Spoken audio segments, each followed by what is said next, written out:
Hey guys, welcome back to the channel. This is story about what if Naruto fell in love with more than one woman in Highschool DxD part 1. Before I start, please do support for more amazing content and comments for part 2. Do consider to subscribe my channel and share my video to your friends and check out the description as well. Let's start the video. Aim shot through Naruto Namikaze's body as his COUSI and Maki, his childhood friend Mocha, and his older sister Chelsea look at him with fear and worry, tears flowing down their faces.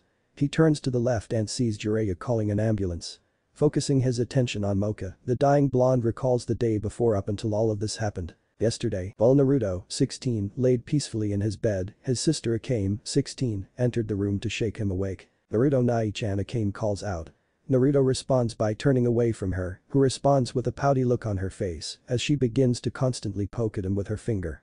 20 seconds pass before Naruto's older sister Chelsea, Akame Gakil, entered the room. "He's not waking up?" Chelsea asked. "I did all I could." "Not all you could. You're too soft on him," Chelsea tells her, grinning after as she gently pushed her aside. "Let me show you how it's done." Akame can only watch as Chelsea walks out of the room and rushes back in, jumping up into the air and performing an elbow drop on him, waking him up, Akame shouting, "Naruto Nai-chan," sounding both startled and worried. "What the hell was that for Chelsea?" "Today is the final day of your entrance exams," said a very eccentric Chelsea, hands on her waist. "I understand we have a good 2 hours before you and Akame need to go take it, but I went all out for breakfast and I want you both to get the food your brain requires." Letting out a sigh, Naruto puts on his glasses and tells her he'll be down in 20 minutes and heads to the bathroom. As soon as Naruto closed his bathroom door, Chelsea turns her attention towards Akame, a large smile on her face. "See? That's how you get someone out of bed, Akame," Chelsea told her little sister, giving her a thumbs up after. "That's a bit much, don't you think?" "Kitchen, I did Akamasu," the three say out loud before digging into their breakfast. As they are eating, Naruto looked at the empty seat at the table. "Boy, where's that perverted godfather of ours?" he asked Chelsea. "Sorry Naruto, Jiraiya woke up early to head to Sapporo for inspiration on his next book," she answered. Naruto looked disappointed to find him not present. Jiraiya was the Namikaze siblings' guardian, following the death of their parents, and he was a famous writer. Due to his occupation, he was either in his office or out exploring Japan and locations around the world for inspiration or to promote his books, leaving Chelsea to watch over her siblings. He's rarely here. You have to understand, being a best-selling author of several books like the Makeout Paradise series and the tale of Naruto Uzumaki is a big deal to him, Chelsea tells her young brother. "Why did he use my name for that book?" "I don't know, you'll have to ask him." Naruto is visibly not satisfied with Chelsea's answer, saying nothing and resuming his breakfast. Chelsea's car. "By the way Chelsea, you're going to be going to Tokyo U with Kagura, right?" Naruto asked his older sister. "That's right. To be real with you two, I could have gone to any other school, given the many offers I was given, but I can't help but go where my sweet Kagura-chan goes." Akame voiced how nice it was to be in love, Naruto opting to stay silent and look out his window. If only Naruto could tell how he felt towards Mocha. "Hard to believe you failed to confess to her so many times." Naruto turned red and told his older sister to not bring it up. "It'll be different this time.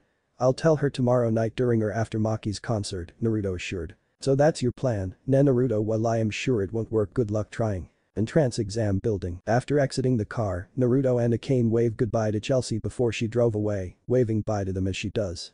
Akame, turning to face her brother, smiles at him and tells him, "I'll see you after the exams, Naruto Nai-chan." Before running off to meet up with her friends. "You too." Out of nowhere, a girl pokes Naruto's right cheek with her finger. The bespectacled blonde turns his attention towards the girl, a blush forming on his face. The girl in front of him had eyes as red as rubies and silver hair. The tips of her hair have a pale tinge of pink. Mocha," Naruto yells out, sounding surprised to see her. "Mocha, N."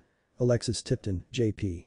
Nana Mizuki giggles a bit before directing a warm smile towards him. "Yo, Naruto," Mocha tells him, the blushing blonde avoiding eye contact with her. "Why yo to you as well," he said to his friend and crush in a shy and nervous manner. "Vending machines. Hard to believe we're going to be done with junior high, huh?"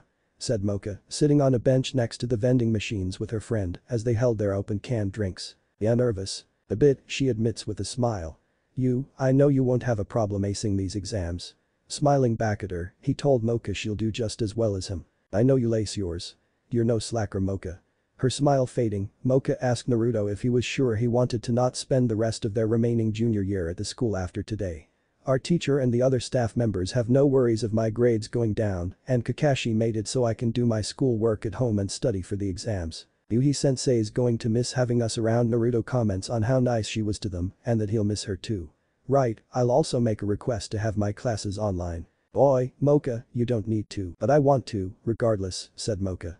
You told me yourself I'm no slacker.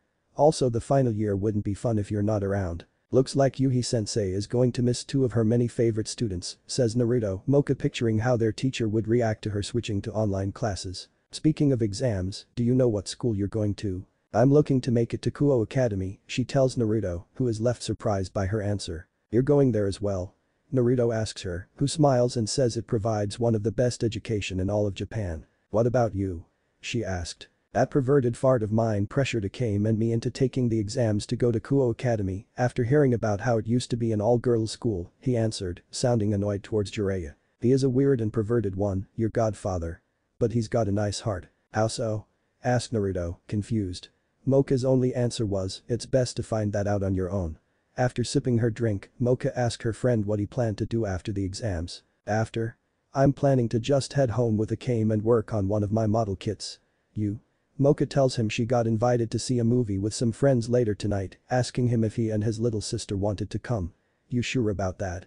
I would just be intruding. I can talk to them. One more movie ticket shouldn't be a problem. Smiling, Naruto thanks her for inviting him. Finishing their drinks, Naruto told his friend they should head inside for the exams. Yeah, from far away, a mysterious flaming fox watched Naruto walk into the building with Mocha. After exams, and since I finished the exams earlier than the other students in the room, I was left napping the whole time, Naruto told Akame as he walked back home with her. How about you? It was a bit tough for me, but I managed thanks to your tutoring last night. Akame, Mocha invited us to go watch a movie tonight with her friends. Would you like to come? Akame agrees to come with a smile. You sure? Yeah. I didn't have any plans for today. After a few steps, Naruto stopped in his tracks before turning to his left, Akame stopping next to him and turning her head to see what got her brother's attention. In front of them was an otaku merchandise store, which brought a huge smile to his face. If it's okay, can we head in there for a bit? With an approving nod from Akame, the siblings head inside. Unnamed otaku merchandise store. While Akame was checking out the small figurines of samurai girls in one aisle, Naruto walked along the Gundam model kit aisle, looking through the many kits on the shelves until he stops at one kit in particular. Yes, they finally have the mega size 148RX78 2 gold coating model I've been looking for. And it's the last one.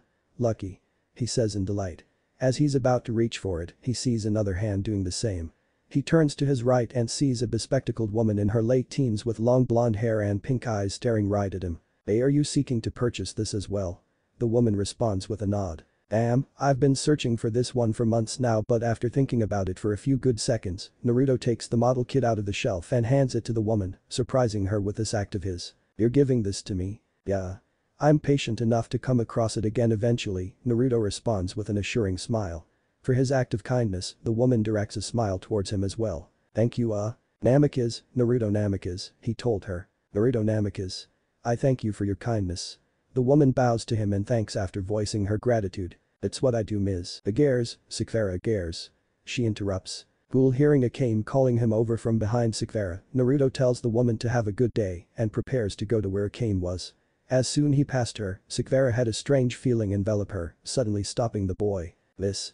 Naruto stops in his tracks and turns around to see what the young woman needed. How would you like to make a wish come true? A wish come true? He asks her. Sakvara says nothing and hands Naruto a piece of paper, who accepts it. What is this paper for? A maid cafe. Is there like a hidden code in this? Nothing like that. That piece of paper in your hands will change your life, she responds. All you need to do is want what you seek really bad and it might come true, free of charge. Want what I seek? Naruto thought about the things he wanted. It was shady to the blonde when the woman just gave him a simple piece of paper that supposedly grants him a wish, depending on what he wanted most. Tempting, but I'm the type of person who'd rather work for what I want than to be handed it out of nowhere, Naruto tells her, Sakvara's eyes widening from his response. Really? If people were to make things come true through wish, well it's good, I feel it's worthwhile if you make them happen with your own effort, no matter how much it feels like it won't come true or how foolish it is. With a smile, Sakvara told him his response was something unexpected but noble to hear, telling him to keep the paper just in case. Sure, Sakvara watched as Naruto puts the piece of paper in his jacket pocket and walked towards his sister. It's worthwhile if you make them happen with your own effort. Namika's residence, Naruto's room. Naruto tinkers with some handmade devices in his room before being interrupted by his 3D printer, having finished putting together a mini drone. Picking it up, he throws it up in the air as the drone automatically goes into flight mode, pleasing him. Make me a bowl of ramen, please, he commands the drone. The drone responds by short-circuiting and dropping to the floor, much to Naruto's disappointment, just as Akame entered Akame. So close I'll have to pull it apart again and find out what's damaged and figure out what needs to be improved. Another one of your inventions? She asks her brother. It's a ramen drone. Designed to memorize and cook several ramen recipes and carry it to me. He proudly tells her. Though as you know now, it's still a work in progress. Why have a drone do it when you've got me? I make better ramen. That we can both agree on. Plus I'm a horrible cook. Akame smiles in agreement, nodding her head as well. You did set the kitchen on fire making a calzone. Yeah, I also want to make sure that, should I ever be home alone, I have something to feed me. Can't always order delivery. Drone aside, are you here to do my laundry? Yeah. You don't have to do it for me. I can always do my own. Akame interrupts by leaning her face closer to his, a demanding smile on her face. I insist as your sister. Naruto has no way to convince her not to do his laundry. Knowing her, once Akame sets off to do something, no one could stop her, not even him. Why do you always want to do my laundry? Naruto asks her. I can handle my own load and I feel pretty bad about having you do them. Chelsea's not going to do it and because I like to help my family. Our parents were nice to adopt me and you and Chelsea are always kind to me. For that I am forever grateful. I see Naruto smiles from her answer. Alright then, my dirty laundry is in your care. But next time I'm doing my own, deal? Akame directs a smile towards him and agrees to it before leaving the room, a basket of Naruto's laundry in her hands. From outside Naruto's window, the mysterious flaming fox continued to watch over him, unseen and unnoticed. Night, Go Town movie theater. When's your good friend and Akame going to show up? Asked one of Mocha's school friends, who was standing beside another female friend and their boyfriends. In a few minutes, Mocha assured. This friend of yours, how long have you known him? Asked the second girl. Since second grade. Second grade? The second girl says, surprised. I wonder what he's. Oh, Naruto, Akame, over here. Mocha yelled, happily waving her arms up and down as Naruto and his sister approached Mocha and her entourage, who were surprised to find out Naruto was the friend they were waiting for. Him? They yelled, Mocha nodding her head to confirm it. She didn't tell us it was him, of all people. Here, I got you and your sister your tickets. Mocha hands Naruto his ticket, the latter smiling after seeing he was to be seated next to her. Akame looked annoyed when she found out she was seated next to her. The movie will start in 10 minutes. You guys can take your seats. I'll go buy us some. I can do it, Mocha, Naruto interrupts. You sure? Yeah, I don't mind. I'd feel bad if I let you pay for the snacks. The theater's concession stand is very pricey. How about I split the cost? Mocha suggests. You've done enough, Mocha. I have the allowance to pay for them. As Naruto and Mocha talked about, the latter's friends and their boyfriends thought to themselves, there he goes trying to win her affections, he's got no chance. Theater room 6 love me not. Mocha's friends and their boyfriends didn't focus on the screen. Instead, they were focused on Naruto sitting with Mocha and Akame, the latter three seated one row in front of them. The three looked like they were enjoying themselves while sharing a large tub of popcorn together. Naruto Nai-chan, I'm out of Dr. Pepper. I'm going to go refill, Akame whispered over to her brother. Now? This is a very important scene of the movie, Naruto told her. Grabbing his drink, he told her they could share his drink since he also had Dr. Pepper and it was half full. Let's share. Akame whispered. Sure. Once she grabbed her brother's drink, Akame looked at the straw her brother's mouth was on before she took a sip out of it. While watching the movie, Mocha picks up her drink and finds it empty. I'm out of cola. I'm going to go get more. Mocha assures Naruto it was okay since she already read the whole manga and knew the whole plot. Girls' restroom. After filling her cup, Mocha found herself needing to use the restroom, quickly rushing into the girls' restroom and taking an available stall. Mocha lets out a sigh of relief once she goes. After flushing, Mocha prepares to leave when she hears her two female friends enter the bathroom, talking bad things about Naruto. The girl had to put up hearing this in secret, not saying a word. She always hoped a day would come where the friends she made would accept him. But every time she had them hang out with Naruto, she'd hear the awful things they said, holding in the intense feelings of anger and hurt she felt. This day was no different. How does someone like that teacher's pet nerd become Mocha's friend? Asked a first girl as they use separate stalls to do their business. He's taking advantage of her kindness, of course. He's obviously smart enough to use that brain of his to wow her into being his friend, talking all those big, headache-inducing words and impressing her. The second girl lets out a half-assed laugh, telling her fellow girl, maybe he's in love with her and trying to get with her. If that's true, it's so lame. The first girl yelled. Mocha won't find any guy for herself with him around. I bet the girl he will eventually end up marrying will have to put up with that smart mouth of his. My boyfriend says he'll, Naruto, probably end up alone for the rest of his life. Having heard enough, Mocha abruptly opens her stall door, the force she put into it, producing a loud slamming sound, startling her two friends. Who did that? Nothing, you both know nothing about him, or me. The two girls' eyes widened, realizing she had listened in on them.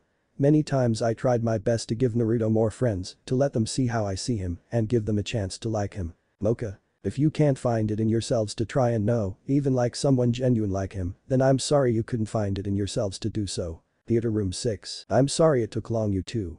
I had to use the restroom for a bit, Mocha told Naruto and Akame as she took her seat. It's fine, Naruto told her. Listen Naruto, the girls and their dates have something going on after the movie. Would you like to go somewhere? Just us. Akame frowned when Mocha asked Naruto to hang out after the movie. Sure. Noticing Akame's frown, Naruto asked her if something was wrong. Nothing, smiling at her, Naruto reached his hand out to pat her head, telling her he'd make it up to her for leaving her to go home by herself tomorrow. If you say you'll make it up to me tomorrow, I won't go have fruit tarts in the afternoon, at the usual place. The one where they coat the insides of the crust with chocolate. It's a deal, Akame. After the movie, Ramen Ichiraku, Kuo Town. Following the movie, Naruto and Mocha said see you later to Akame before she left for home. Now alone together, following their split from Mocha's friends, the two decide to have ramen at their favorite restaurant chain, Mocha ordering a croquette ramen, her friend ordering the usual miso ramen. What's bothering you? What do you mean? Asked Mocha. Naruto tells her she doesn't always invite him to ramen just to eat and hang out. You sometimes invite me to ramen when something is bothering you and you need someone to talk to other than your family. If I had to guess, it's your friends. They said horrible things about you in the restroom, like you taking advantage of my kindness to get something out of me, among other things. So it all boils down to me, Naruto said out loud, looking down at his glass of ice-cold water. I am sorry that the friends I make don't even think about giving you a chance. Naruto assured his friend it was okay, saying he at least had her as his friend. Naruto. Yeah? No matter what happens along the way, I'll always be your friend. You know that, right? Giving his best friend a huge smile, he told her, yeah. Seeing how happy he looked, Mocha smiles with him as their female server sets their bowls of ramen in front of them. To their surprise, she sets down a plate of skewered quail eggs wrapped in bacon. We didn't order this, he tells the female server. It's on the house.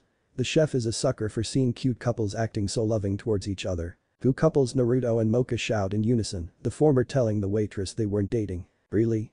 You two look like you'd hit it off, she responds, making things awkward between the two teens. If that's the case, please have them anyways. I promise not to tell the chef. Well, since it's on the house, I guess we can eat it together. As friends, Mocha says to the female server, winking at her. The female server directs a pleased smile towards Mocha before leaving to get back to work. Fate Stay Night Heavens Feel Like Presage Flower original soundtrack. Calm and quiet days. On the way home, that croquette ramen never fails to be delicious. Mocha says at the top of her lungs as Naruto walked alongside her. The bacon-wrapped quail eggs were also great entrees. I can't believe I ordered 3 more plates of it after the first one. You think you could have gone for a 4th? Naruto joked. I'm confident in my fast metabolism to make it work, Mocha responds. As she went on about her metabolism, Naruto couldn't help but take in her smiling face, accompanied by her beauty, which was further enhanced when the moon shined on her silver and pink hair, a captivated smile on his face. Are you listening to me? Mocha asked, snapping Naruto out of his trance as the two stopped in their tracks. I was. Naruto said in a panicked voice. Smiling at him, Mocha constantly poked his right cheek with her left pointing finger and called him a liar. You were obviously lost in your own thoughts. What were you thinking, Naruto Uzumaki Namikaze? Let's see I won't stop poking at your cheek until you tell me, calmly grabbing at his friend's left wrist to stop her constant poking. Naruto asked Mocha if she was a fan of the idol group 1/4. I'm a very huge fan of theirs. Why? They're coming back to Japan tomorrow night for their final tour performance before they go on break. I got special VIP passes for 2. Mocha has a look of surprise on her face, shouting, tomorrow tonight. Yeah, he responds, handing her one of the VIP passes, making her happy as she jumped up and down in place, stopping after 3 seconds to put her hands on her friend's shoulders. How did you get these? Mocha excitedly asked. Maki Nishikino is my cousin, Naruto said, looking away with an embarrassed expression on his face, leaving his friend shocked by this reveal. Why haven't you told anyone about this? I don't like to attract a lot of attention around me and my family, Naruto responds, sounding a bit quiet. I also wanted to make sure who I said this to was a genuine friend. You're full of surprises, Naruto Namikaze. What's the occasion? It's a no-brainer that we'll enroll in Kuo Academy by the end of our junior year, so I figured why not celebrate it early. That said, do you still want to go? Smiling, Mocha happily embraced her friend in a hug, their foreheads pressed against one another, and told him she'd love to go, the blonde's face heating up from the contact. Realizing her were pressing against his chest, Naruto removes himself from the hug and said, "Great, so we're both good for tomorrow night. I can't wait to introduce my cousin to you. I can't wait to meet her myself." Namika's residence, Naruto's room. Naruto laid on his bed as he looked at the piece of paper Sakura gave her. "All I need to do is want what I seek really bad and it might come true." Naruto sets the piece of paper down next to his glasses on his desk and told himself, "I don't think so." Looking up at his ceiling, the blonde assured himself he'll finally tell Mocha how he felt tomorrow night. Music end. Next day, afternoon, unnamed bakery. Akane hummed with delight as she savored the peach tart in her mouth, Naruto sitting opposite of her as he quietly watched her reaction, a large cup of coffee in hand. "Naruto Nai-chan, are you going to have a pastry?" Naruto tells Akane he was fine with his coffee, taking a sip from his cup after. "Do you plan to tell Mocha you love her during the concert tonight?" "Yes, I am planning to do it," he told her, admitting he was feeling a bit nervous. "I can't remember how many times I've tried and failed. I'm sure tonight will be different." "It's good to stay optimistic, Naruto Nai-chan," Akane comments.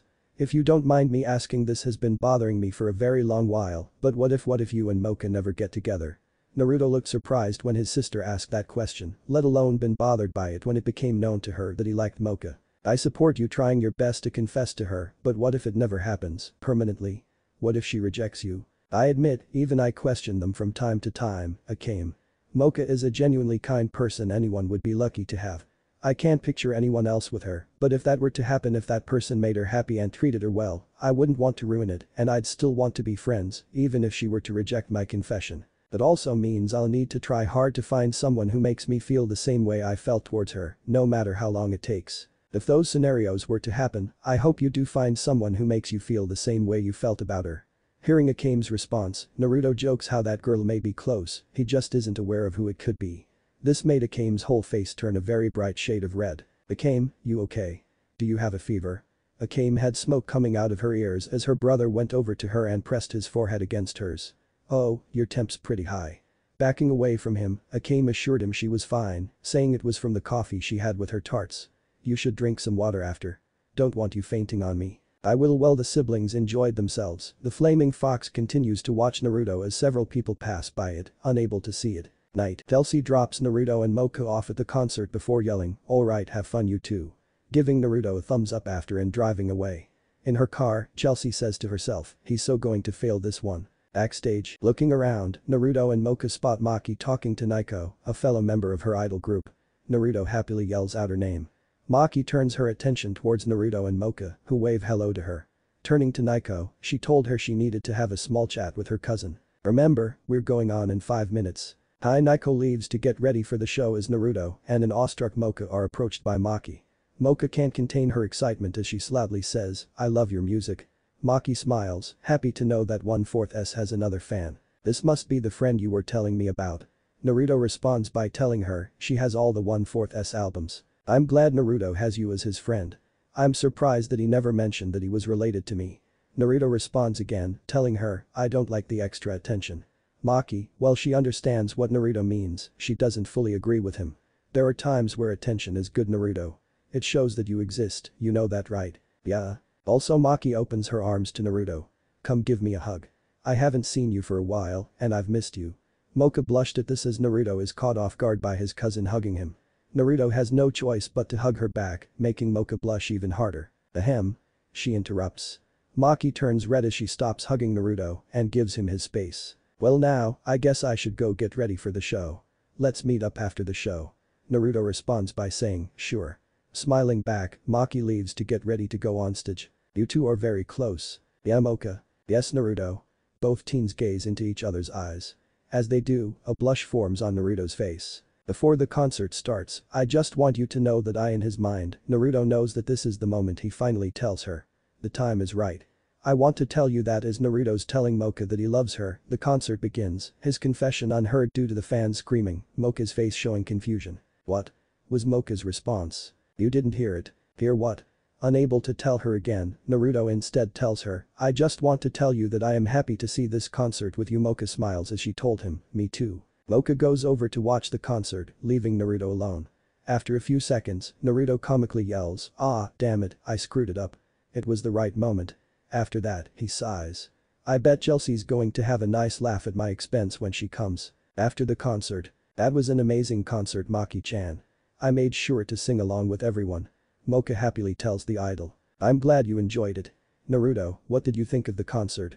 Maki and Mocha turn their attention towards Naruto, who is currently sulking to himself at the moment. It was good, best concert ever is Naruto's response, a comically defeated expression on his face. Nah, Naruto.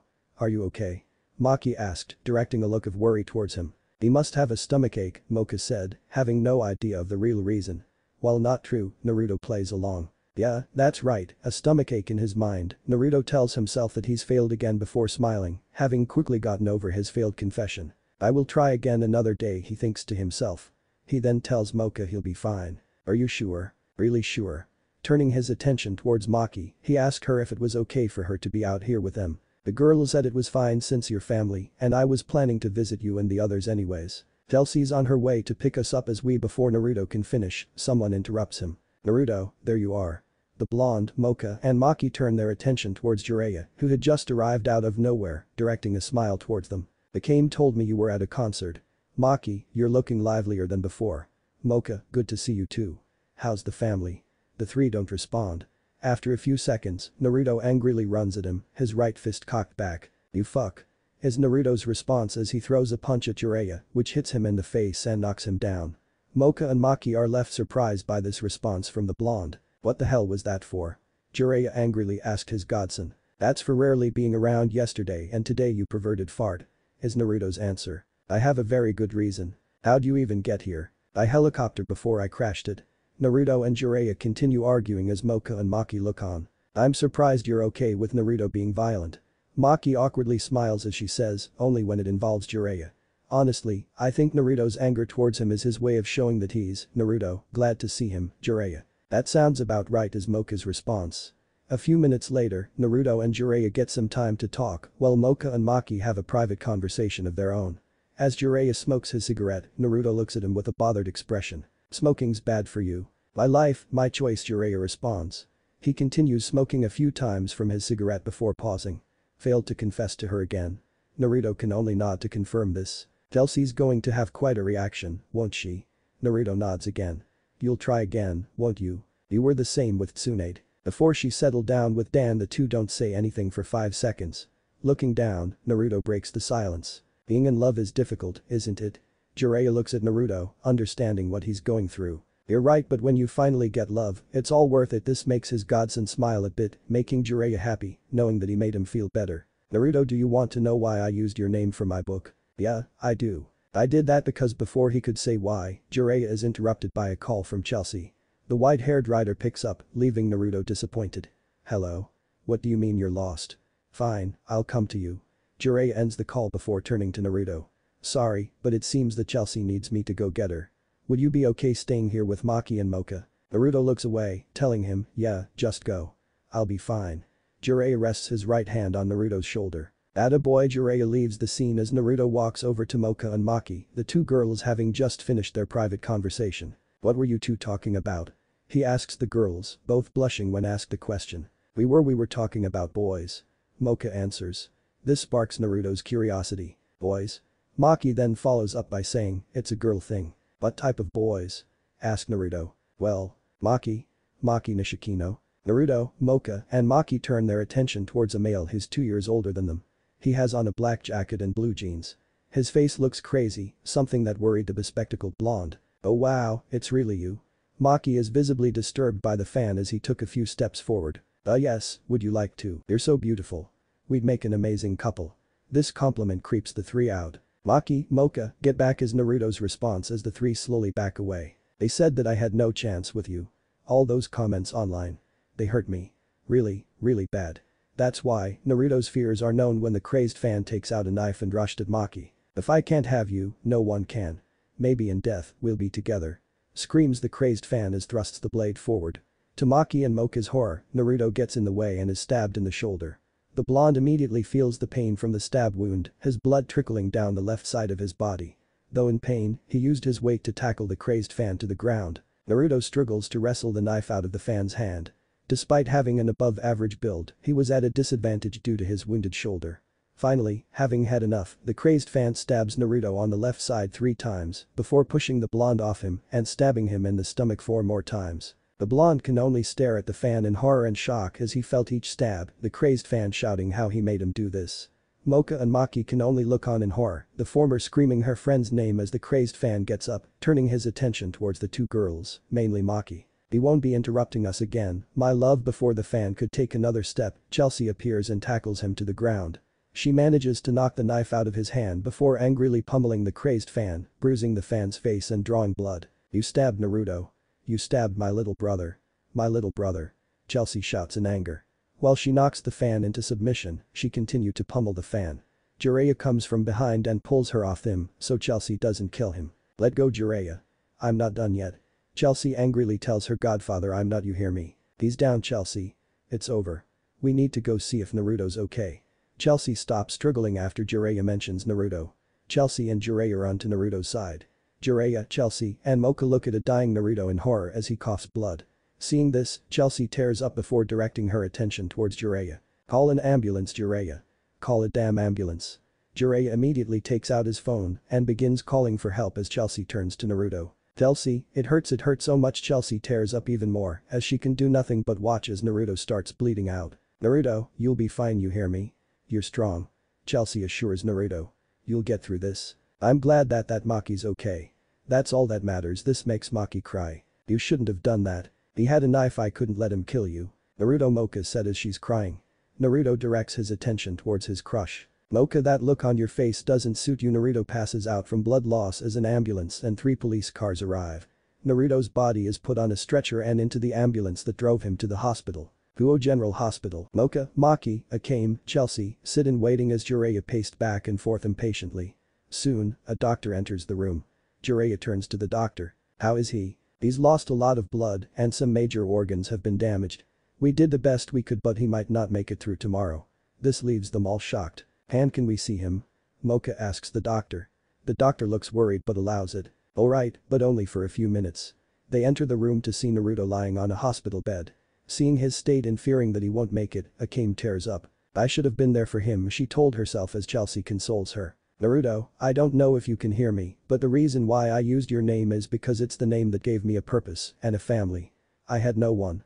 I was alone. Tsunade found love, Orochimaru became insane, I had no relatives left. Your mother and your father opened their hearts to me, gave me guidance when I needed it, made me a part of your family. When they decided to give you the name Naruto, I was so happy. When your parents died, your father trusted me with raising you and your sisters." Jiraiya starts tearing up, sounding hoarse as he powered through the intense sadness he was feeling. "We're not related by blood, but I raised you all as if you were my own, son. The book was a way to tell you that you're my hero, Naruto, and you showed it tonight. Please, Naruto, don't die." The doctor enters the room and tells them it's time for them to leave. Jiraiya and the others leave the room one by one. Mocha's the last one to leave. Before leaving, she plants a kiss on Naruto's cheek, tearing up as she does it. "Good night" is all she says before leaving. Later, after 2 hours of being out, Naruto opens his eyes, surveying his surroundings. In his mind, he knew he was dying. He'd been fighting to stay alive, to not go to the other side, but slowly he felt himself slipping, his body's heat gradually getting colder. The thought of not waking up to see everyone again and made him break down in tears. "There's so much more I want to do. That man, he's going to take it away. It's not fair. I want to live, please. I don't want to go." Suddenly, a glowing light shines in front of Naruto, blinding him.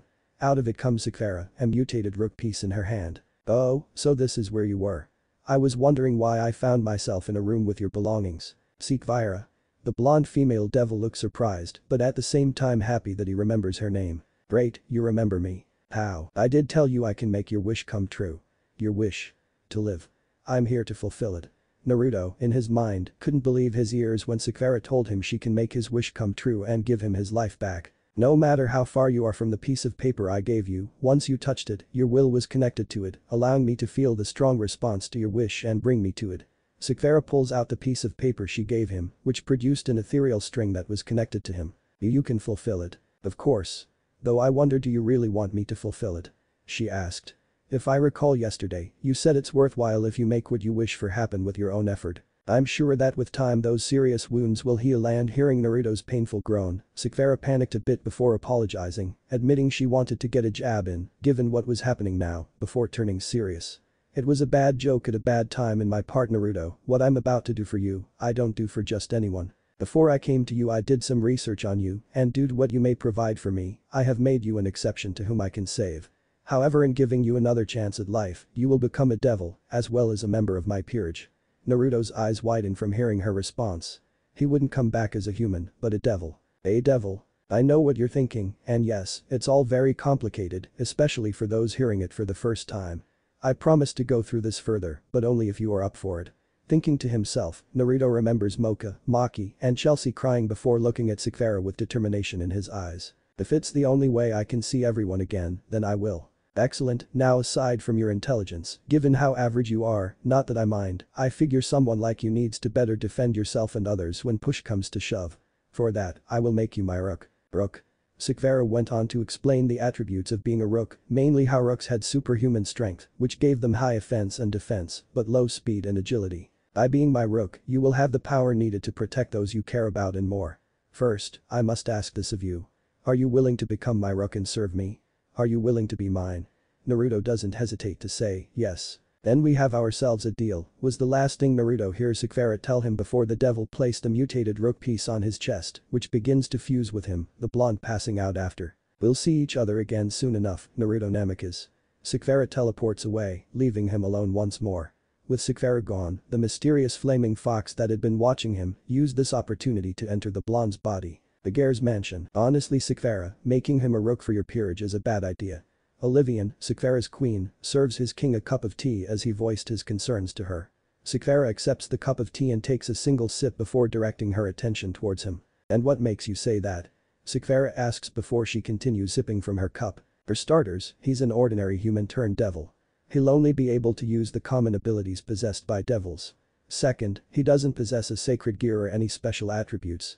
He'd be considered one of the weakest rook pieces. I understand your concerns Olivian, but something about him interests me. Olivian raises a brow after hearing the last two words. Also, what makes you think that he doesn't have a sacred gear? Anything's possible. Sakura adds. And need I remind you that Saraerg has peerage members who were scorned by almost everyone? Now look where they are.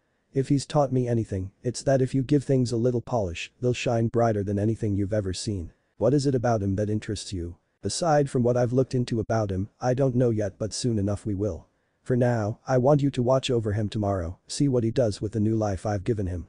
Right now, let's start altering his friends and family's memories. Guo Town Police Department, holding cell. The crazed fan laid on the bed in his cell as he voiced his annoyance with Naruto, angry that he had prevented him from his plan to kill Maki and kill himself after, vowing to try again once he gets out. You're not getting out of here. The crazed fan shot up from his bed as he yelled, who said that? Surveying the room, he stopped when he spots a pair of red slitted eyes looking at him, his face paling in fear. Who are you? I'd tell you, but it wouldn't matter since I'll be sending you to hell. Now burn without warning, the crazed fan is engulfed in invisible fire that burned as hot as ethanol flames, his skin slowly starting to burn off as he tried to put it out by stop, drop, and rolling, the flames not giving up. The mysterious person disappears once policemen rushed into the room. The Gare's mansion, Sakura's room. The large power signature from the police station reached the Agare's mansion, grabbing the Agare's king's attention just as she was about to sleep. That power Sakura continued to focus on the mysterious power as it teleported away and went to the direction of the hospital. The hospital? That's where I was not too long ago. Could that have been? The next day, Guo General Hospital, Naruto's hospital room. Naruto slowly wakes up in his room. Surveying his surroundings for a few seconds before checking his body for injuries from last night. When he checks them, he finds them gone, as if he wasn't stabbed at all. No wounds? Naruto said to himself, confused. I guess being a devil lets me heal faster, he concludes. Getting out of his hospital bed, Naruto takes off his hospital gown and checks himself in the mirror in the hospital room's bathroom. No horns or a tail, Naruto said to himself. Am I really a devil? Oh yeah, you're definitely a devil now. Naruto screams from hearing someone's voice, falling on his ass. Who said that? Naruto yelled.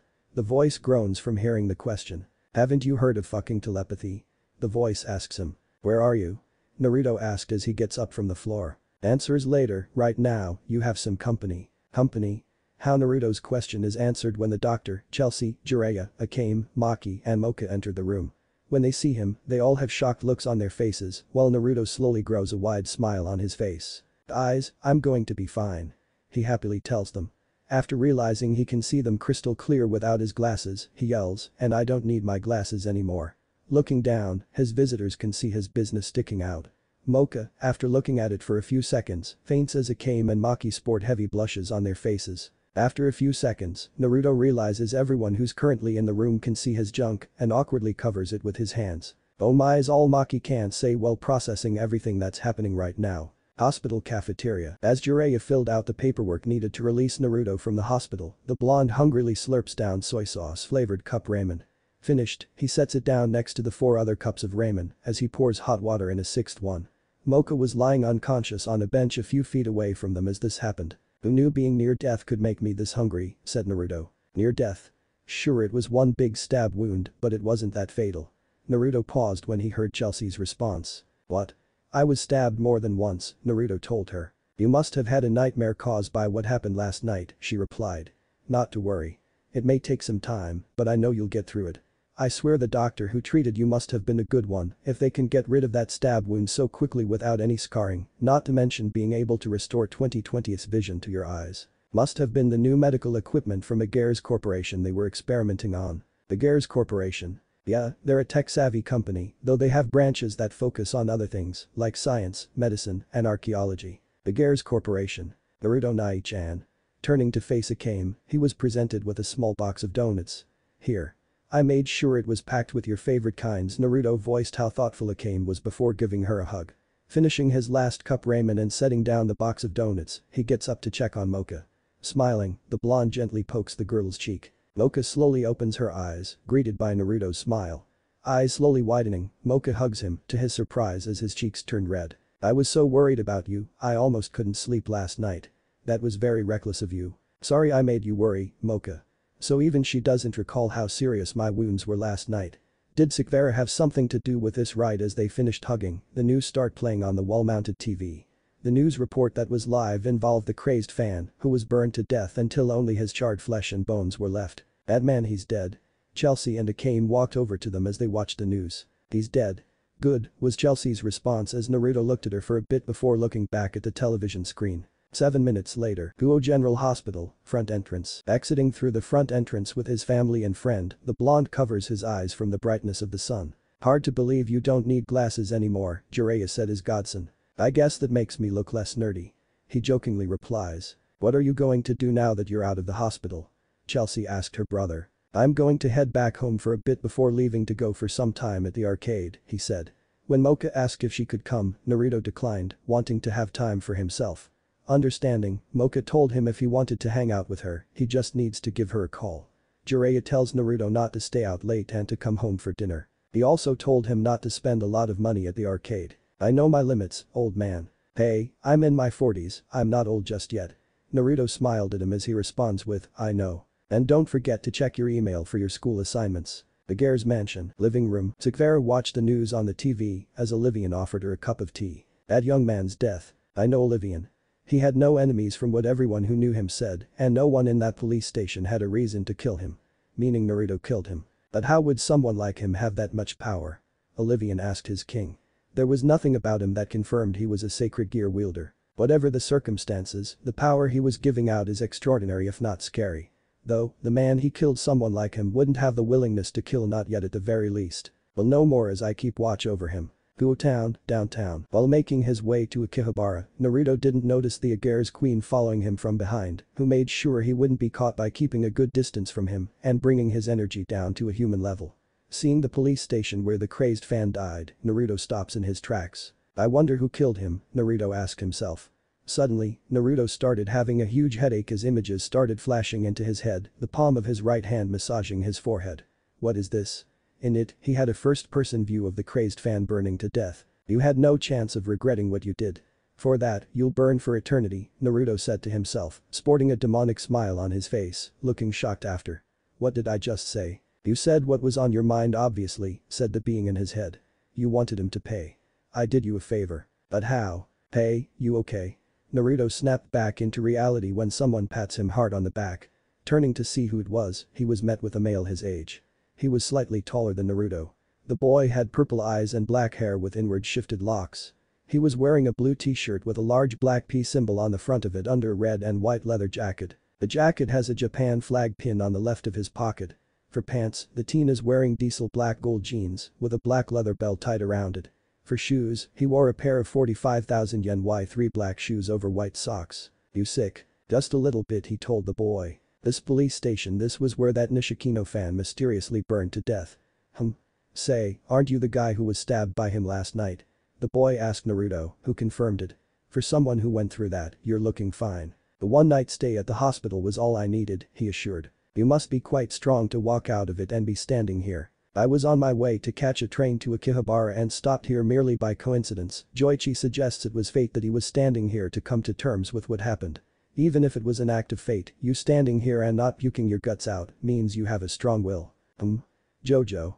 Yelled a policewoman in her 40s who had the same purple eyes and black hair as the boy known by Naruto as Jojo. Jojo? Oh, shit. What are you doing here? This is a police investigation. You're not supposed to be here, she told Jojo. It's not like I wanted to, Mom, he told the policewoman. I was just passing through when this guy here looked like he was going to be sick. Looking at Naruto, Jojo's mom knew who he was. You're the one who got stabbed last night. You feeling okay? Yes, thanks to a one-night stay at the hospital. I see. I'm glad you're up and at it, but you and my son need to go and let us do our job. Alright. Looking at Jojo, she told him not to get into any fights. We'll try. Naruto and Jojo leave to continue their day after. Your mom is very hot. Naruto's eyes widened when he realized he said it out loud, Jojo glaring at him a bit before letting out a sigh. The usual reaction from anyone who sees her. I hope you have a good day, Jojo said to Naruto. You too, Jojo. My name's not Jojo. That's the nickname my friends and family call me. The name's Joichi Jijima. It's something that bothers me when someone I am not associated with calls me Jojo, okay? G got it. I'll try to remember that. Stopping at a crossroads, Joichi told Naruto this was where they part ways. I hope you have a good day. Namikaze, Naruto. Namikaze. I hope you have a good day, Namikaze. As soon as Joichi left across the street on his left, Naruto continued forward to the train station, with Olivian following him once again. You, in my head, who are you? I'll answer, just don't ask out loud. You'll sound like a weirdo. Alright, I'll ask again, who are you? I am the true master of fire, the kindled one, the primordial demon of fire, the usurper of the first flame. I am Infernus, and you, my host. This seems to intimidate Naruto a bit, though he quickly suppressed his fears. Why did you kill that man? Naruto asked the demon now known as Infernus. He needed and deserved to be punished. He had no redeeming qualities in him, and you wanted to make him pay, so I controlled your body, teleported to his cell, and killed him for you. Of course, I could have gone with your desire to beat him to death with your own two hands until his head turned into a puddle of blood, but burning him was a better solution if I do say so myself. Naruto has a look of shock on his face. Thinking to himself, he wondered how Infernus knew what he was thinking. I'm inside you, Naruto, which allows me to look into your thoughts, your soul. You should be happy he's dead since your hot cousin doesn't have to worry about that creep. No one will miss him. Get out of my body, Naruto tells the demon, who menacingly laughs at this demand of his.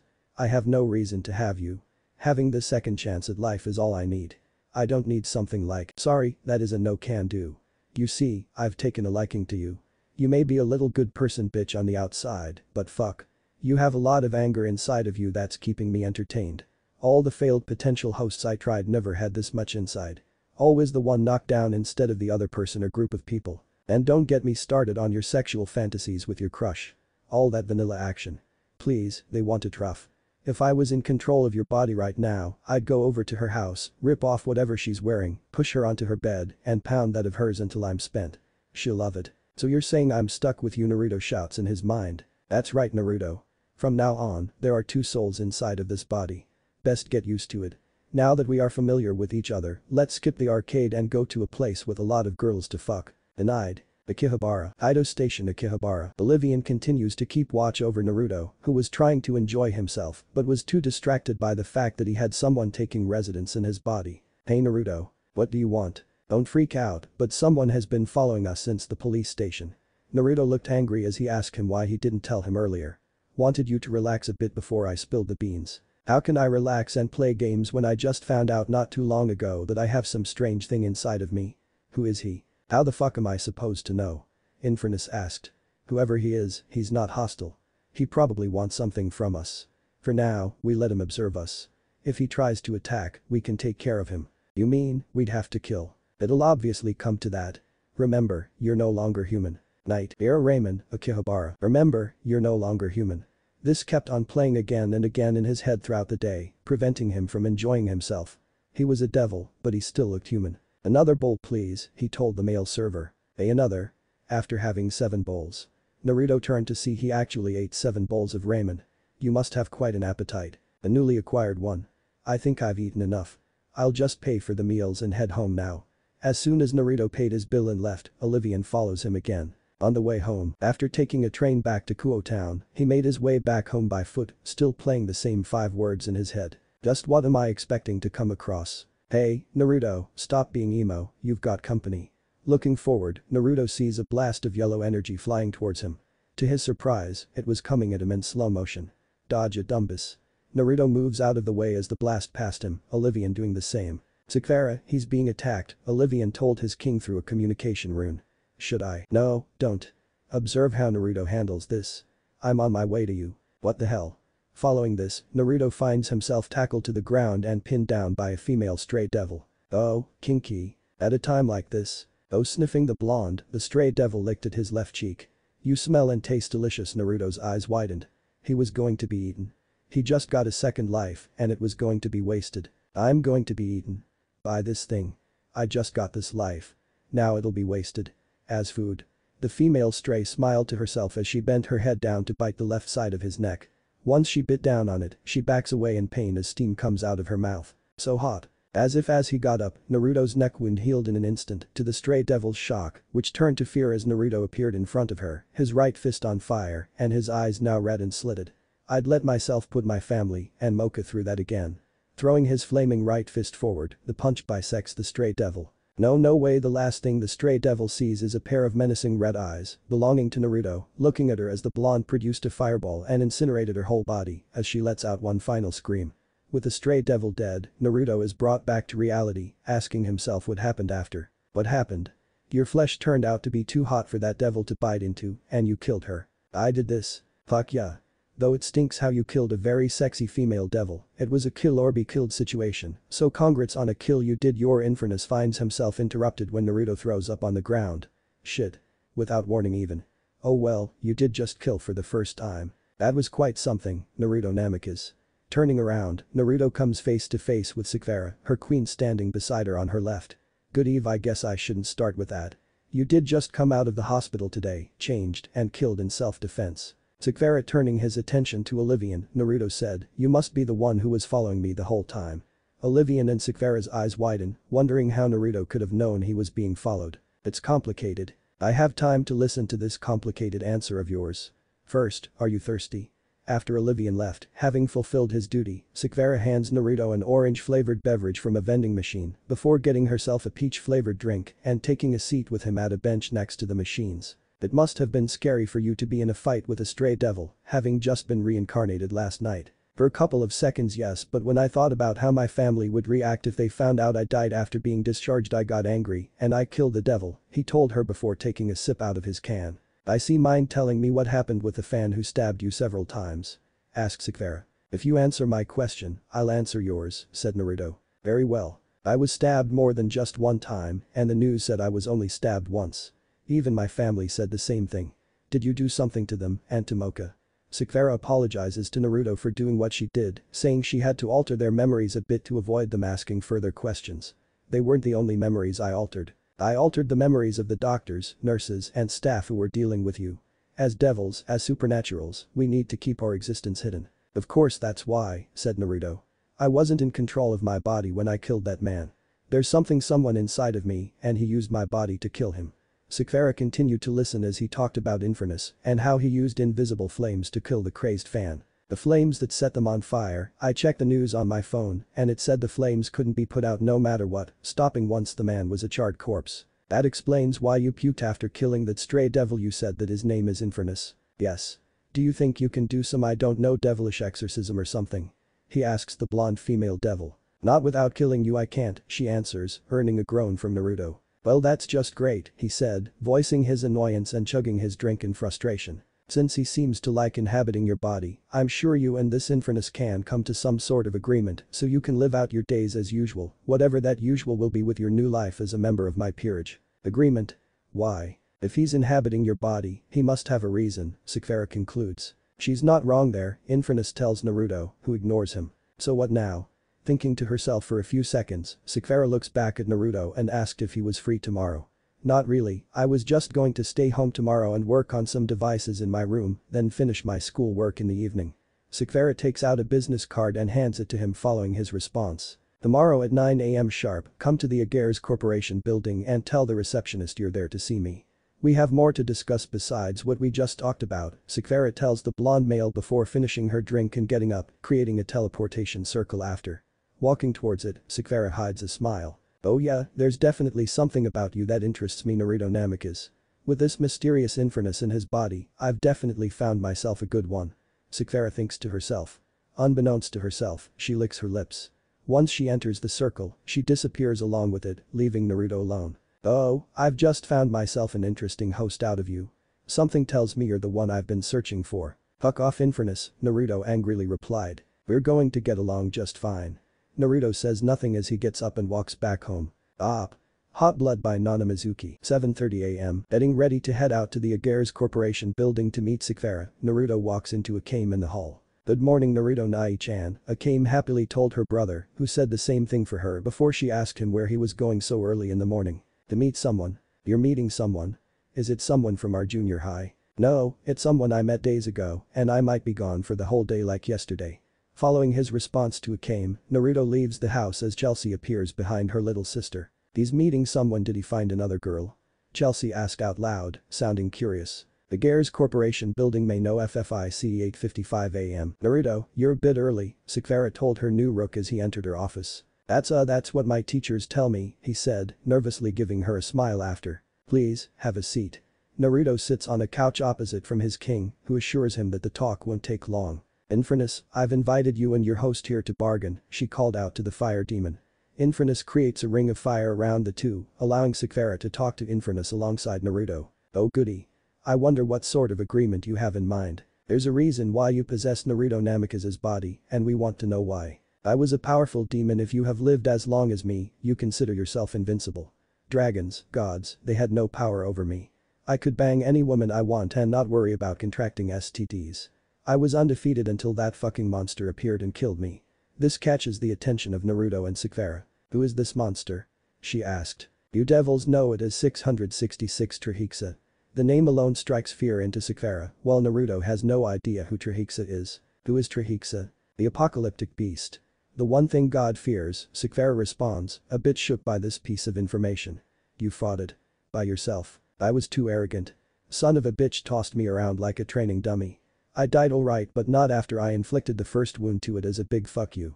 Died with a fucking huge smile on my face. I was hoping you'd be some being that doesn't speak as you do now, Sakura told the demon, having regained her composure. That fucking used to it glasses, because I was always like this. Hell, when you live as long as me, you even get some extra vocabulary in. Now, how does the way I died involve this bargain of yours? Easy. You can't hurt, let alone kill Trihexa as a soul. This surprises the demon. You need a physical body to use your powers. However, you can't just destroy the soul of the body you're inhabiting and make it your own. If you do, you risk the body deteriorating, she concludes. The demon can only laugh in amusement, the Agares king being spot on with her answer. You catch on quick. Yes, I do need Naruto's body, and yes, I have to share it with him so I don't risk the body deteriorating. And so far, I am impressed with this body and my new host. Now here's the bargain. Naruto will be able to freely use whatever powers he needs to serve me and help others, including his loved ones. And you must never possess Naruto's body whenever you want to.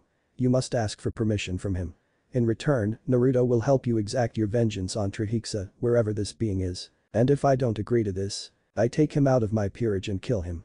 This response served to shock both Naruto and Infernus as Sakura continued. You should realize by now that I am not one to be underestimated, just like Trihexa. I could kill Naruto right away without giving you the chance to act. You may think otherwise, but would you take the chance to find out yourself? Pretty cocky, aren't you? I'd like to say that I am confident in my abilities to deal with both Naruto and you. So what's it going to be? Will you serve me? Or will you wait again for another 100 years or more to find another host like Naruto? After 10 seconds of silence, Infernus laughs, surprising Naruto, Sakura's serious face not showing any fear towards Infernus as she looked straight into her rook's eyes. I doubt you could or would be enough to stop me, but to be able to talk that way toward someone who could rip your head off before you could ever make a thought, oh how long it has been since I have seen that look on anyone's face, especially one aimed towards me. Very well, I will listen to my host, but I don't have to like it. And I will ask for permission to possess your body. Okay, we're good, Naruto said, smiling. The ring of fire disappears around them as soon as talks with Infernus ended. Just curious. Would you actually kill me? I do have the possible means to, but no. I just wanted Infernus to know that I'm not to be messed with. That bitch can bargain the hell out of people if she wanted to. Now that your demon won't be freely doing what he wants, let's talk about you as my rook first. How about we go out and get some fresh air? 12:30 p.m. Naruto and Sakvara sat together at a ramen stand as they discussed the weakness of a rook involving their speed and agility while finishing their bowls of ramen. A mere lack of speed's no problem, we can totally kick all of those other devil's asses with our arms tied. Now, as you get stronger and do more jobs, you can eventually promote yourself to become a high-class devil, Sakvara further explains. Who knows, maybe you're a special class, which I just made up. What class am I? Right now you're low class. Knowing you, you're one to work for what you want, despite having to resort to a wish to come back to life, instead of letting modern technology, medicine, and hard-working doctors save your life. Not going to let that one go, are you? Both King and Rook finished drinking their soup in their bowls before setting them down. More ramen please. Look at one another, looking surprised at first, the two share a laugh after. The chef smiles as he prepares 2 more bowls for them. Naruto.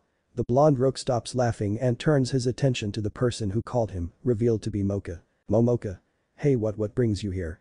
He shyly asked his friend. I just finished running some errands for my mom. Oh, hello there, Sakvara said to the girl while she waved at her. Mocha, this is Sakvara Gares. We met a couple of days ago. I see. We were just having ramen together. I can see that.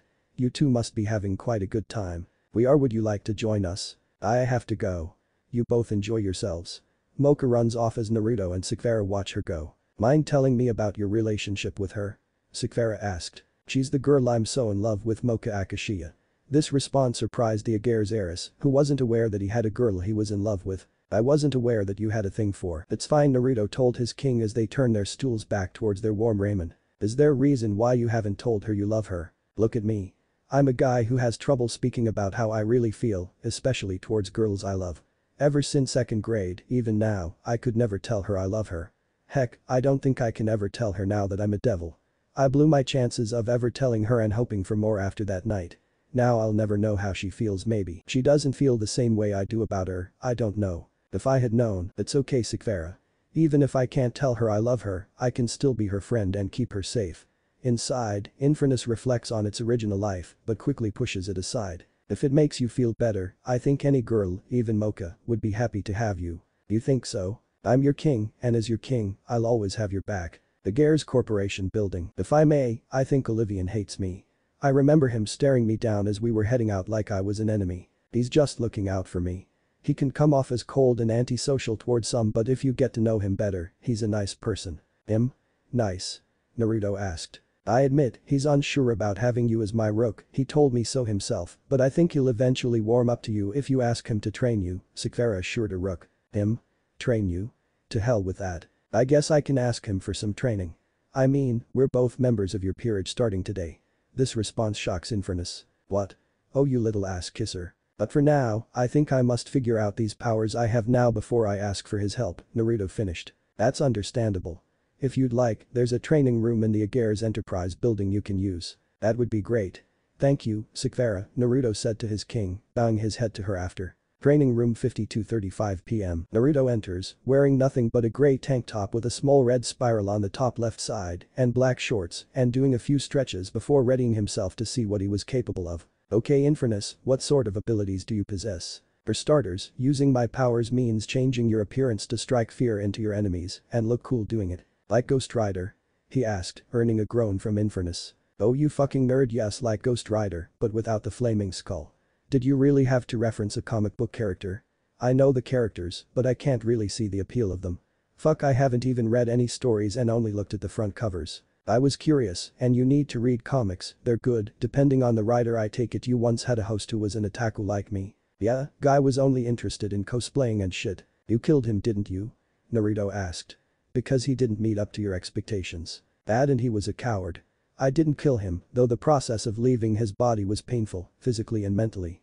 He's fine though he doesn't remember shit about our encounter. Useful, though I wonder how it is he survived you forcing yourself out of his body, given he was just human, Naruto said to the demon. Just try not to get on my worst side. That may be hard to do, but we'll see how that goes. So how do I initiate this transformation? You have to will it to happen.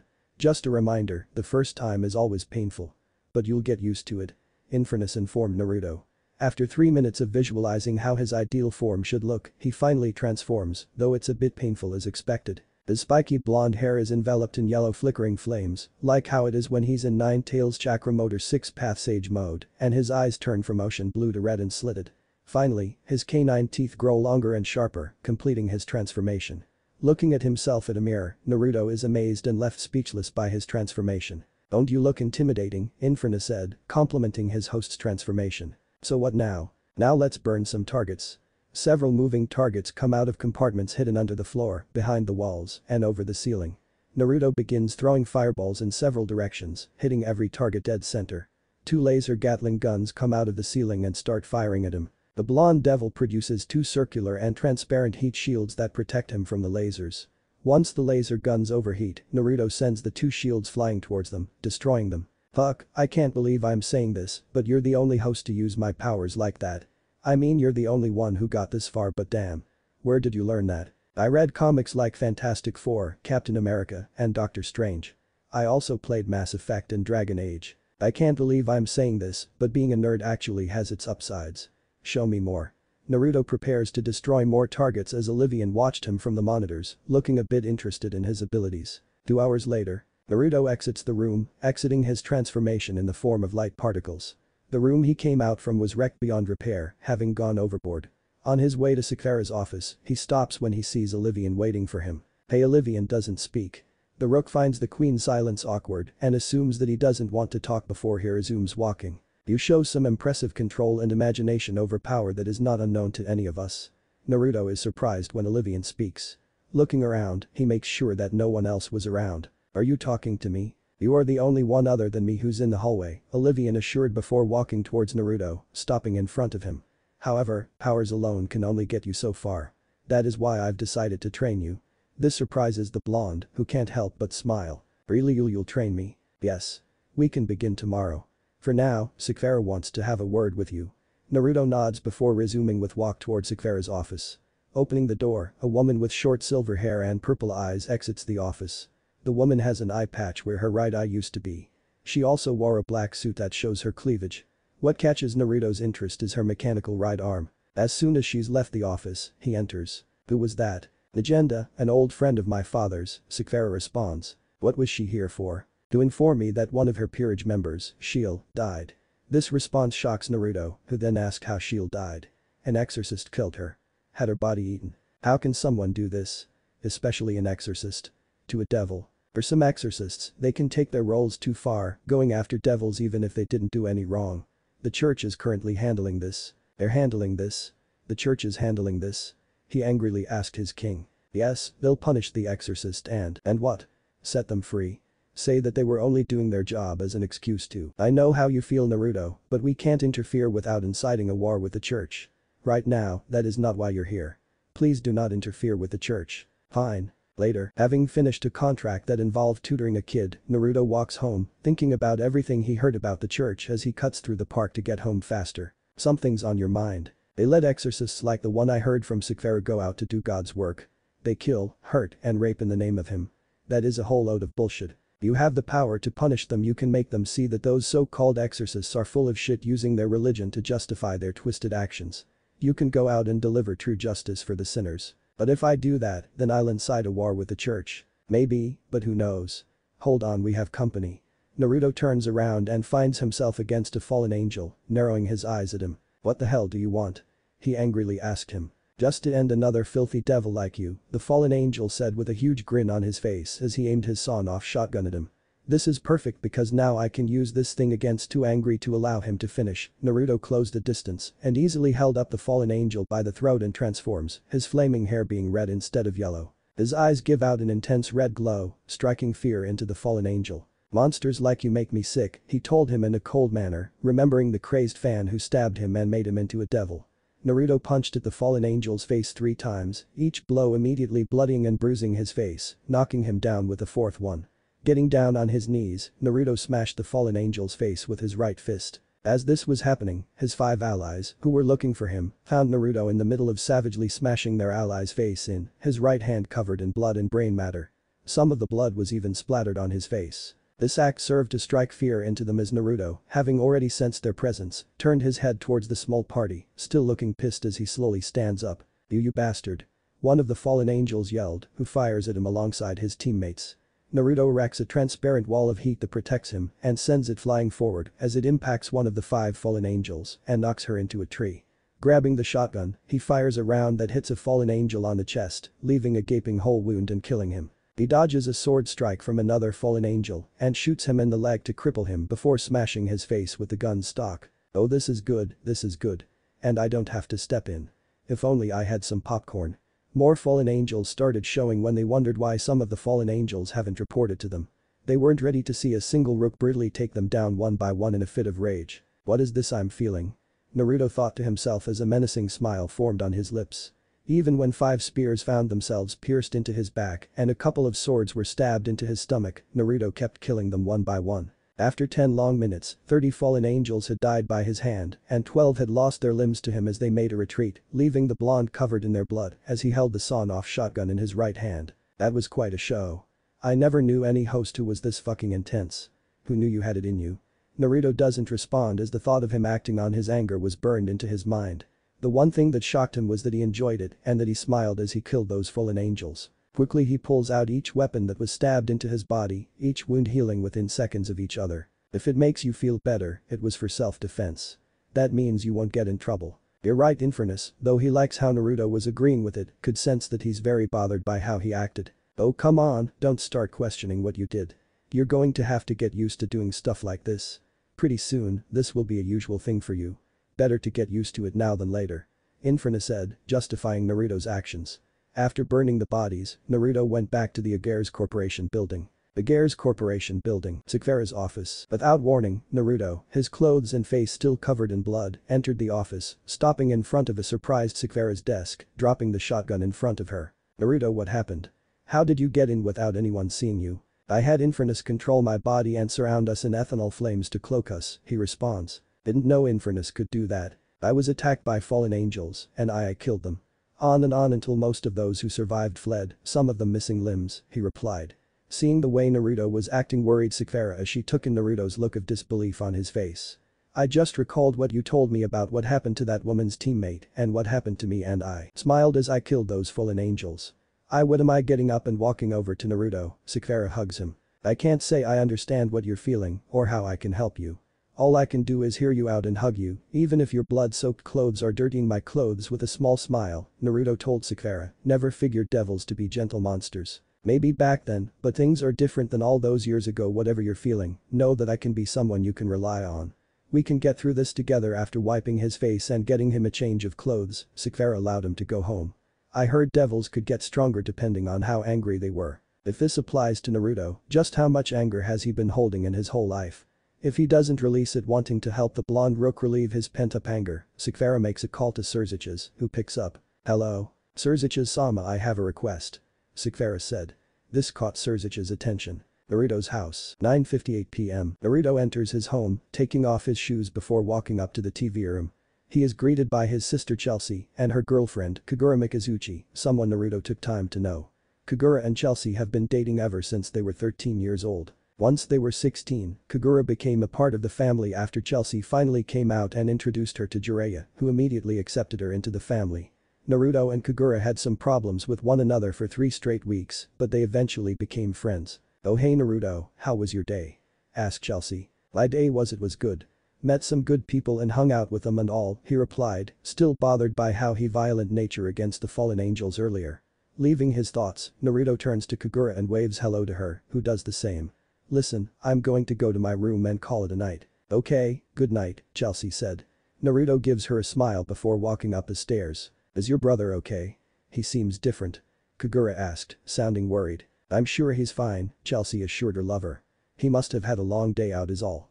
I'm sure it has something to do with how things will turn out for him when he starts high school. Naruto's room. Naruto takes off his clothes before entering his bathroom. To his surprise, Akane was using it. The girl turns to her brother, surprised by his appearance. My shower broke and Jiraiya is occupying the main bathroom so Akane, will it be okay if I joined you? He asked, surprising her. Shower with you? I've had quite a day Akane, he replied. Seeing that Naruto has something on his mind, she allows him to bathe with her. A few minutes later, Akane's face heats up as she scrubbed Naruto's back. The two haven't bathed together in 8 years. Back then, she, Naruto, and Chelsea used to bathe together in the same bathroom. They would splash one another with water and Chelsea would wash her back while Akane washed Naruto's. Those days were gone after Chelsea fell in love with and started dating Kagura and Naruto started focusing on his studies. As for her, she became very popular, making several friends, getting her locker filled with love letters and being a star student in her kendo club. To have her brother and her bathe together again made the girl smile. Hey Akane, Naruto said, catching her attention. Yes, Naruto Nai-chan. Do you think I'm still me? This question surprises Akane. Oh of course. You're still Naruto Nai-chan. This brought a small smile to Naruto's face, telling her, it makes me happy to hear that from you, Akane. If you don't mind me asking why did you ask me that? I just after getting out of the hospital, I feel like the world is changing in front of me and I'm changing with it. He answered, referring to the existence of devils, angels and monsters, as well as his change into a devil.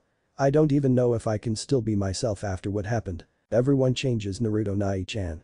But, even if we experience change in ourselves, whatever form that takes for any person we still feel right. The last question catches Naruto's attention. If you still have your feelings then you're still you. You're still human. Nobody can change that, nor can they take it, Akane said. You're right. If I can still feel then I'm still me.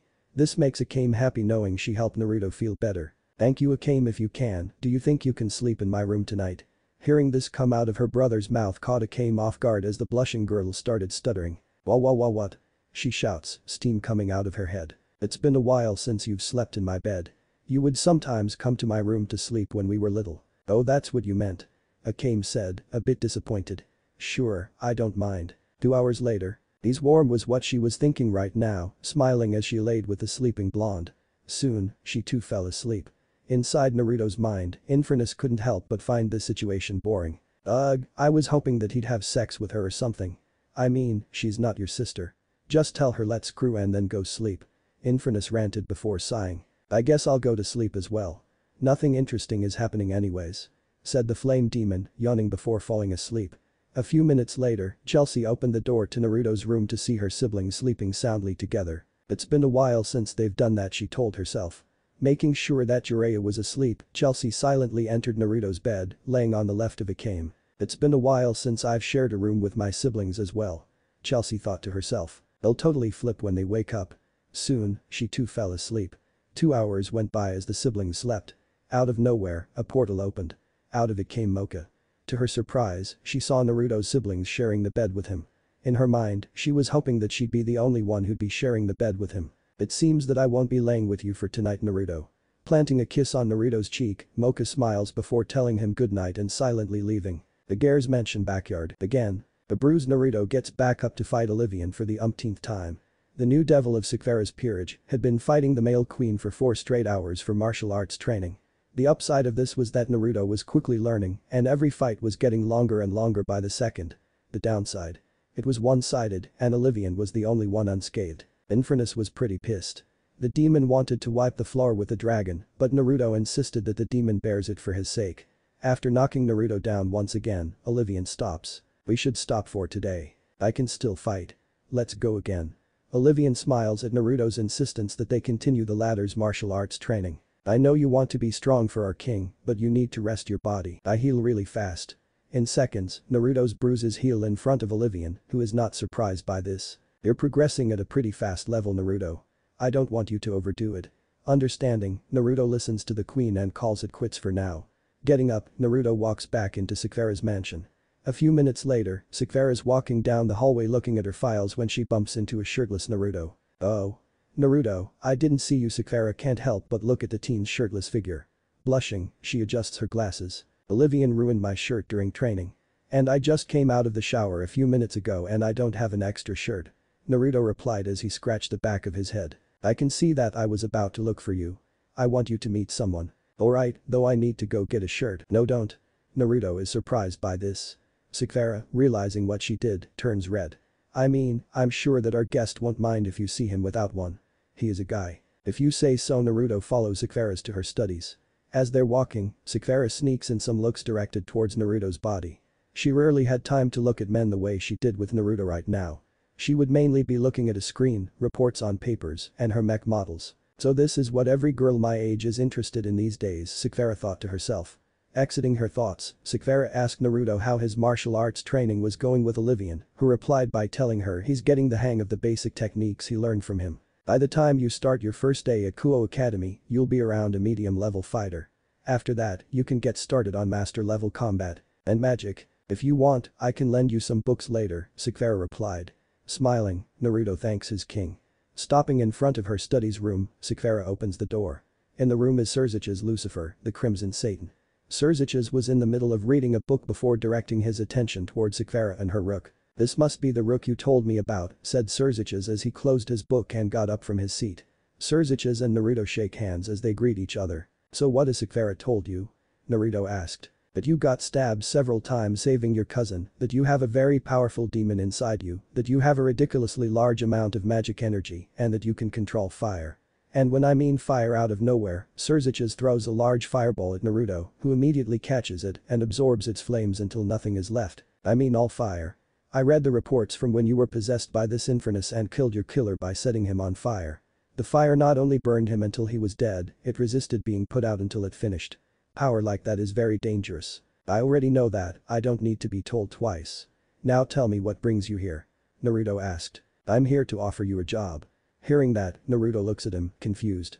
This devil came all the way here just so he can offer him a job. Sakura thought it best to contact me to give you a healthy way to use your abilities in a way that suits you and meets your needs to relieve pent-up anger, Surzich's told the blonde rook, who directs a questioning look at his king. I came to the conclusion that your act of rated R violence stems from an unknown amount of years holding in your anger, which I'd say is both impressive and scary, Sakura told Naruto. It's pretty risky in covert contracts and missions. I, like you, despise those who abuse their powers for their own selfish needs, who do injustice in the name of justice.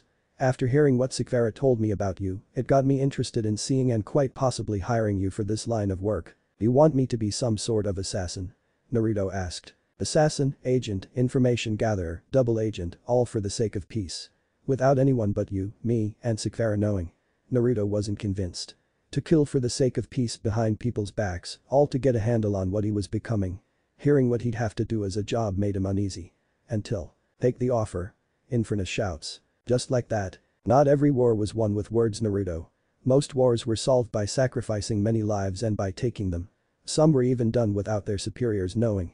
Besides, a guy like Surzich's giving this offer to you, other than dealing with your inner problems, you're getting big stacks of money. Hearing Infernus's smart reply, something that left Naruto surprised, he actually agreed with the demon. Wars throughout history always had its fair share of casualties, so it couldn't be helped. Exiting his thoughts, Naruto agrees to Surzich's offer. However, I will only take them if they're from my king. Being loyal to the one who saved your life, I like that. Very well, do you agree to this, Sakura? Of course, Sakura answered with a smile. Glad to hear it. I'll be on my way now. I look forward to working with you, Naruto. Likewise. Before I go, I have to ask, why aren't you wearing a shirt? Oh, well, Sakura told me that before he can say more. A blushing Sakura covers Naruto's mouth. He came here after his training with my queen. Sakura replied, hiding the fact that she didn't want Naruto to put on a shirt. In his mind, Surzich's couldn't help but feel that there was more to it, but shrugs it off. As soon as Surzich's leaves, Naruto turned to face his king. Sorry, Naruto, I had to ask him for help. I worry about this anger of yours. I know you're a good person, but I understand, Sakura. You called him because you were worrying about me. There's no reason for me to be angry with you if you're doing this to help, Naruto assured. Thank you for understanding, Naruto, now please go put on a shirt. Sakura's library. If I may, I want to know, what sort of magic do you use? Do you use any of the magic in these books? Naruto was in the middle of picking magic books to use for his training when he decided to ask his king the question. Sakura was collecting books she thought would help Naruto when she heard him ask her a question. Oh, I don't use any of the magic in those books, Sakura replied. Why's that? I don't have any interest in learning any of them. I only have them because my father likes collecting them. All the magic I know is from my father. If not, then what sort of magic do you use?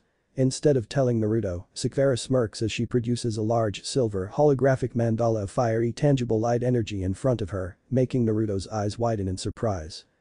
Glasses knows her shit. This is my family's magic, Light of Lucerys. This magic was created by my great-great-great-great-grandfather, Lucerys Agares. With this, I can create shields and weapons out of my own energy. I can also create whips of light and use this magic as a decoder for magic puzzles. There are other types of magic I know, but that's for another time. Can I learn it? Sadly no, this magic is only for those with Agares blood. Naruto looked disappointed that he couldn't learn the Agares family's magic. It looked really cool and powerful. No wonder why she's a king. Naruto finishes collecting 8 books for his training.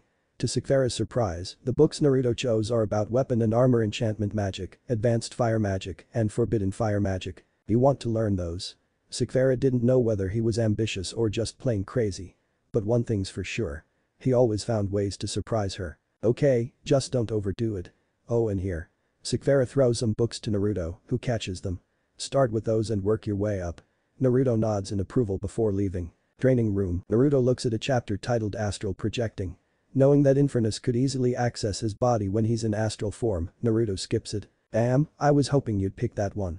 If I did that, you'd probably use my body to do perverted things to women. Women don't always go for the nice guys. I should know, I've lived longer than anyone. Ignoring Infernus, Naruto looks at the next chapter titled Teleportation. Teleportation, go anywhere with just a thought. To teleport, visualize a person or place you want to appear next to or at in focus. I'm thinking of Mocha. Naruto instantly teleports to her location, bursting into flames as he did it. Mocha's room. Appearing in her room, Naruto voiced his surprise that it actually worked. He then wonders where Mocha was since he's in her room. Kokoa, are you home? How? Turning around, Naruto's eyes go wide in surprise, Mocha having just come out of her bathroom, wearing nothing but a towel that's wrapped around her hair.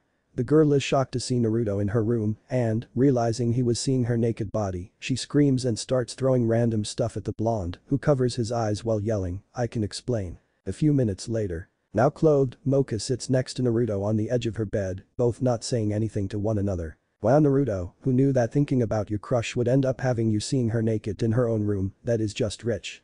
However, you missed a chance to go into the bathroom with her and fuck her on the bathroom floor. Listen, Mocha, I didn't mean to. Why are you in my house? She interrupts. I wanted to see you. Mocha looks at Naruto in surprise. He wanted to see her. If you're wondering how I came in, I used the key you gave me. You could have knocked, then you wouldn't have. You'll take responsibility, right? Naruto nods yes to answer. After letting out a sigh, Mocha asks her friend why he wanted to see her. I just wanted to know why you ran off that day when I was having lunch with Sakura. Mocha did not want to answer this question. When she saw the two together, she assumed that Naruto was dating the Agares girl and that the two were an item. She felt jealous of Sakura. When she ran off, the vampire girl was silently crying, feeling she missed her chance. Before she can say anything, Naruto stops her, knowing Mocha didn't feel like answering. Maybe I shouldn't have asked that. However, just to be clear, Sakura and I aren't dating. She's just helping me with some of my inventions. Mocha's eyes shot up in surprise as she turns to Naruto. You're not. To hear that he wasn't dating Sakura rang in her ears. She was depressed about nothing. Of course. Wait a minute, could it be that at this point, Mocha's heart began racing? Was today the day that Naruto realized that she was in love with him? Her heart wasn't ready for this. Or was it that you were worried that she'd be a bad influence to me? Mocha had a humorous look of disbelief on her face. Yeah. Of course. That is exactly why. She replied, playing along while sounding defeated. Smiling, Naruto voiced how happy he was that she was worried for him. So are we cool? He asked. Mocha smiles and nods in approval, making him happy. Alright, I feel better now. I should get back to Naruto, do you want to go watch a movie? Right now? I should really. Naruto stops after seeing Mocha's pleading eyes. He comes to the conclusion that she feels lonely. Smiling, he asks her, what movie do you have in mind? Training room. Naruto howls. Sakura finds the training room empty but littered with books, her rook nowhere to be found. Where did he go? Oh no, don't tell me he used a forbidden spell and got sent to a dangerous dimension, maybe another universe. Entering the training room, Olivian asks Sakura what's wrong. Naruto's missing. We need to find him. What if he's hurt? Sakura says out loud, worried for her rook. I'm sure Naruto's fine. Olivian said, knowing full well that Naruto could take care of himself. After all, the rook knew how to fight now and he had a powerful fire demon inside of him. I'm still going to go look for him. Stay in the house until I get back and clean up those books. With that, Sakvara uses her Light of Lucera's magic to create a holographic compass that detects powerful energies, in this case, Naruto's. She follows it as Olivian looks on before going on with his day once his king left his sights. Guo movie theater. Sakvara secretly followed Naruto and Mocha, having tracked them 6 minutes ago. She was going to call him out and ask him to come back with her. But after seeing Naruto and Mocha happily going somewhere together, she decided to secretly observe their relationship. "Boy Naruto, Glasses is stalking you too. I'm well aware of that, but why? Hell if I know. Where are your parents, Mocha?" Naruto asked. With a pouty look on her face, Mocha tells him they went out to celebrate their anniversary in private and that her sisters had plans of their own. "You're lucky to have sisters that are around when you need them, Naruto." "Yeah, though Chelsea and Akame are a handful. They eat a lot and they tend to wear nothing but their undergarments when Jiraiya is not around and it's hot inside the house," Naruto replied. His sisters wore only their undergarments when their guardian's not around and when it's hot inside their house. Sakvara thought to herself. How Naruto was okay with it she would never know. At least Naruto didn't get any awkward boners from it. Any guy would get a boner if they saw his sisters going around the house like that. Snapping out of her thoughts, Sakvara sees Naruto and Mocha paying for tickets to see an action sci-fi movie. Following behind, she also buys a ticket for the movie as well. Few minutes into the movie later, the king is immersed with it, the movie being a mecha versus giant monster movie. Her eyes were enamored by the opening fight scene in the movie. Naruto and Mocha were seated a couple rows in front of her. As the blonde reached in for more popcorn, he finds himself touching Mocha's hand. Looking at each other, both teens quickly turn back to the movie. Infernus, watching the teens interact with one another, deemed it boring. Concluding that Naruto won't have sex with her by the end of the night, Infernus focuses on watching the movie. To his surprise, the fire demon liked the movie. 4/5 into the film, the main character finds himself promising his love interest that he'll come back to her alive before being kissed by her. Mocha's eyes start tearing up as she places her hands over her chest, Sakvara doing the same. "I swear, if Rieger does not come back to her alive, I will not forgive the producer and the director," Sakvara told herself as she takes out her handkerchief and wipes her eyes. Once the movie is done, everyone starts exiting the theater room. "I am so glad that Rieger lived at the end of the movie. I was worried that he wouldn't make it. I had a feeling that he'd survive." "What makes you say that?" asked Mocha. "A man in love would do whatever it takes to be with a woman he loves," Naruto replied. Hearing this, Mocha's cheeks turned a bright shade of red. Looking away, she asks Naruto if he wants to go to Joypolis. "Isn't that the amusement park owned by Sega?" "Yeah. I'd be happy to." "Whoa, check out that chick." Naruto and Mocha turn their attention to three delinquents their age eyeing Mocha. As they approach them, Naruto gets in front of Mocha in a protective manner. "Hey Blondie, my friends and I couldn't help but find ourselves attracted to your lovely girl. How you ever scored her is beyond me now, if you'd like, we'd be willing to take her out of your hands." "Sorry, but I'm afraid I'll have to say no, and by that I mean hell no. She's with me," Naruto said to the main delinquent. "I suggest you leave us alone and get on with your day." Amused, the main delinquent turns to his friends and says, "Check out the balls on this guy." The main delinquent swings his fist at Naruto, only for the blonde to stop it, surprising both Mocha and the main delinquent's friends. Naruto slowly starts twisting his arm, forcing the delinquent onto his knees, scaring him and his friends. "If you three think you'll have your way, you're wrong. If you ever approach Mocha and me again, I won't leave you guys with just a threat," he told the three in a tone that almost sounds demonic. Letting go, he allows the three scared delinquents to run for their lives. Turning to Mocha, the blonde apologizes to her for scaring her. "Scaring me? You protected me, and without a scratch for the first time," she said. Naruto didn't realize it until now.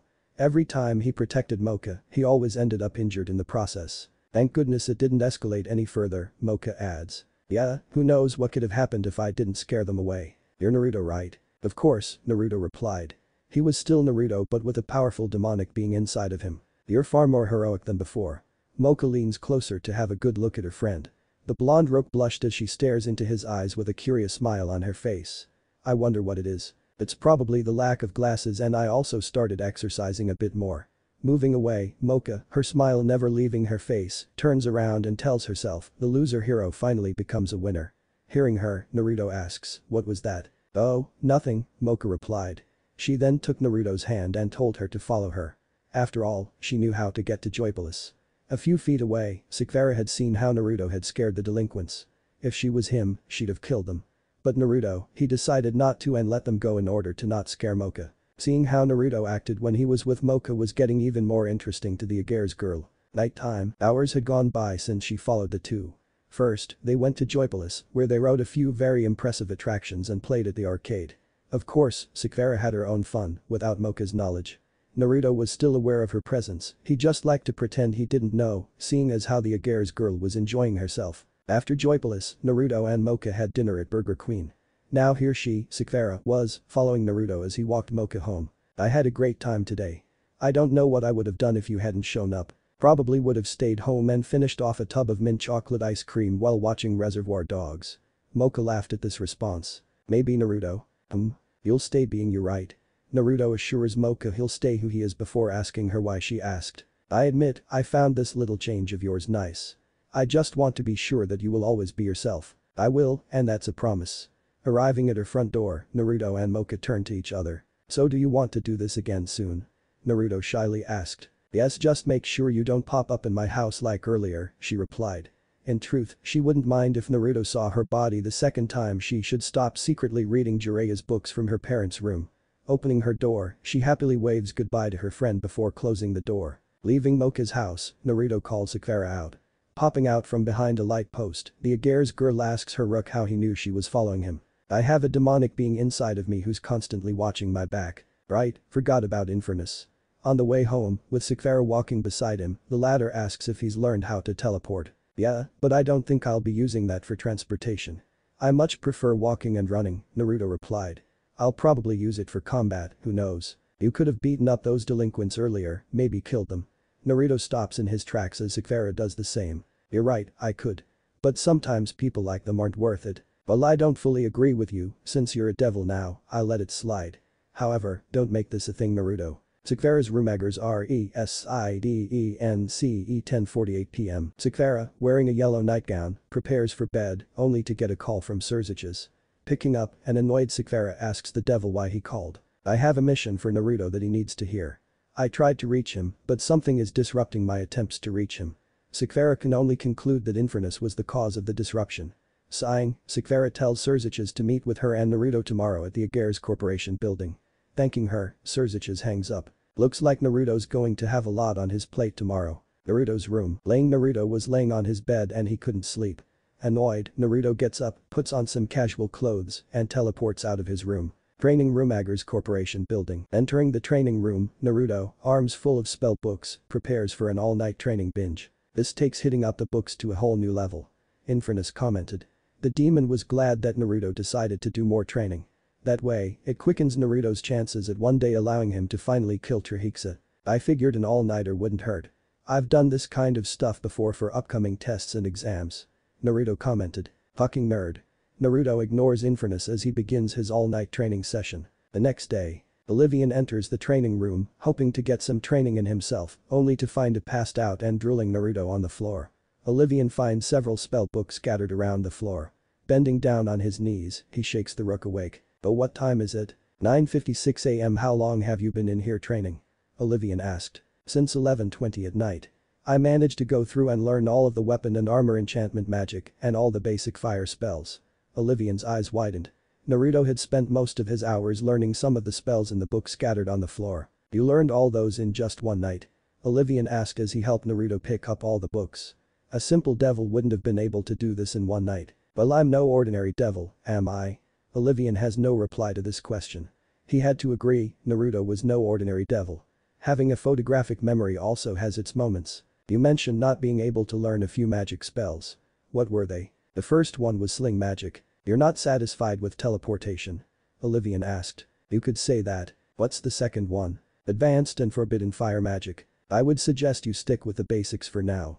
Is there any more? One more servant magic. Olivian drops all the books after hearing that. Servant magic is a powerful summoning magic that is very difficult to master, let alone use. To bring out a heroic spirit to battle beside you would give any peerage an advantage in almost any battle. Only a rare handful have been successful in summoning one. It requires a lot of magic to successfully summon a servant and has the risk of killing the master. I don't want to die a second time, but something like a heroic spirit would definitely benefit Sakura, said Naruto. That would benefit Sakura, though I would advise that you focus on improving yourself until you're truly ready to pull off summoning a servant. I will remember that. Great, now continue picking up these books with me. 2 hours later, Naruto enters Sakura's office, where he finds his king and Surziches waiting for him. Surziches-san, what brings you here? Naruto asked. The red-haired Lucifer turns his head towards Naruto and gives him a smile. I have a mission for you. Raising a brow, Naruto asks him what it involves. Hearing this, Surzich's face turns serious. I need you to assassinate a priest in Italy. What? I know what you're going to say, but listen. This priest has done horrible things I can't put into detail, all leading up to murder. He's managed to get away with his murder spree. The church can find no proof of his crimes, and devils can't interfere with investigations involving the church. How long has he been doing this? Naruto asked. 8 years, maybe more. Hearing this, Naruto's eyes narrow in anger as he asks for the priest's name, convinced that his target is not human anymore. Adam Takumi, he's said to be a very charismatic priest to the church. To assassinate him, you must pose as an exorcist and infiltrate the church. When he's alone, finish him, leave no trace of him. Understanding the mission, he asks Surzich's when he should leave. 9 o'clock tonight. I will have a plane ready for you to go to Italy. Surzich's replied. No flying by wings. The church in Italy will attack and kill any and every devil in sight. Lucky for you, Ajuka secretly developed a pill that can disguise your devilish power for a whole day. Useful. Naruto's, ROOM 7 p.m. That you're going to Italy, why? Akame said out loud as Naruto finished packing his luggage. An acquaintance of someone I know wants me to do something he wants done there since her schedule is too packed and she can't make it. Akame pouts at this. Giving her a smile, Naruto pats her head. I'll be home as soon as I can, he assured Akame, who smiles after. With his luggage packed, Naruto exits his room. Oh, and one more thing. What's that? Akame asked. Put some clothes on, Naruto said with a straight face. Akame was currently wearing nothing but a black and red lacy bra and matching panties. But it's hot inside, Akame told him. Then turn on the AC, he countered. Why waste electricity doing that when we can just wear our undergarments? Turning around, Naruto sees Chelsea wearing a white bra with matching panties alongside a pair of black thigh-high stockings. She was also sucking on a blue lollipop. You dress up as well, Chelsea. Alright, I have to go. Not after you give us a goodbye hug, Chelsea said, arms open. Knowing that his sister won't take no for an answer, Naruto relents and hugs her, Akame joining in as well. Oh my god, just fuck them already. Akame for sure. Who cares if Chelsea is homosexual, maybe fuck her too. Zeus fucked his sister. Hearing this, Naruto shakes Chelsea and Akame off as he leaves to go to Italy. Downtown, KUOH 7:25 p.m. Did you really have to say that?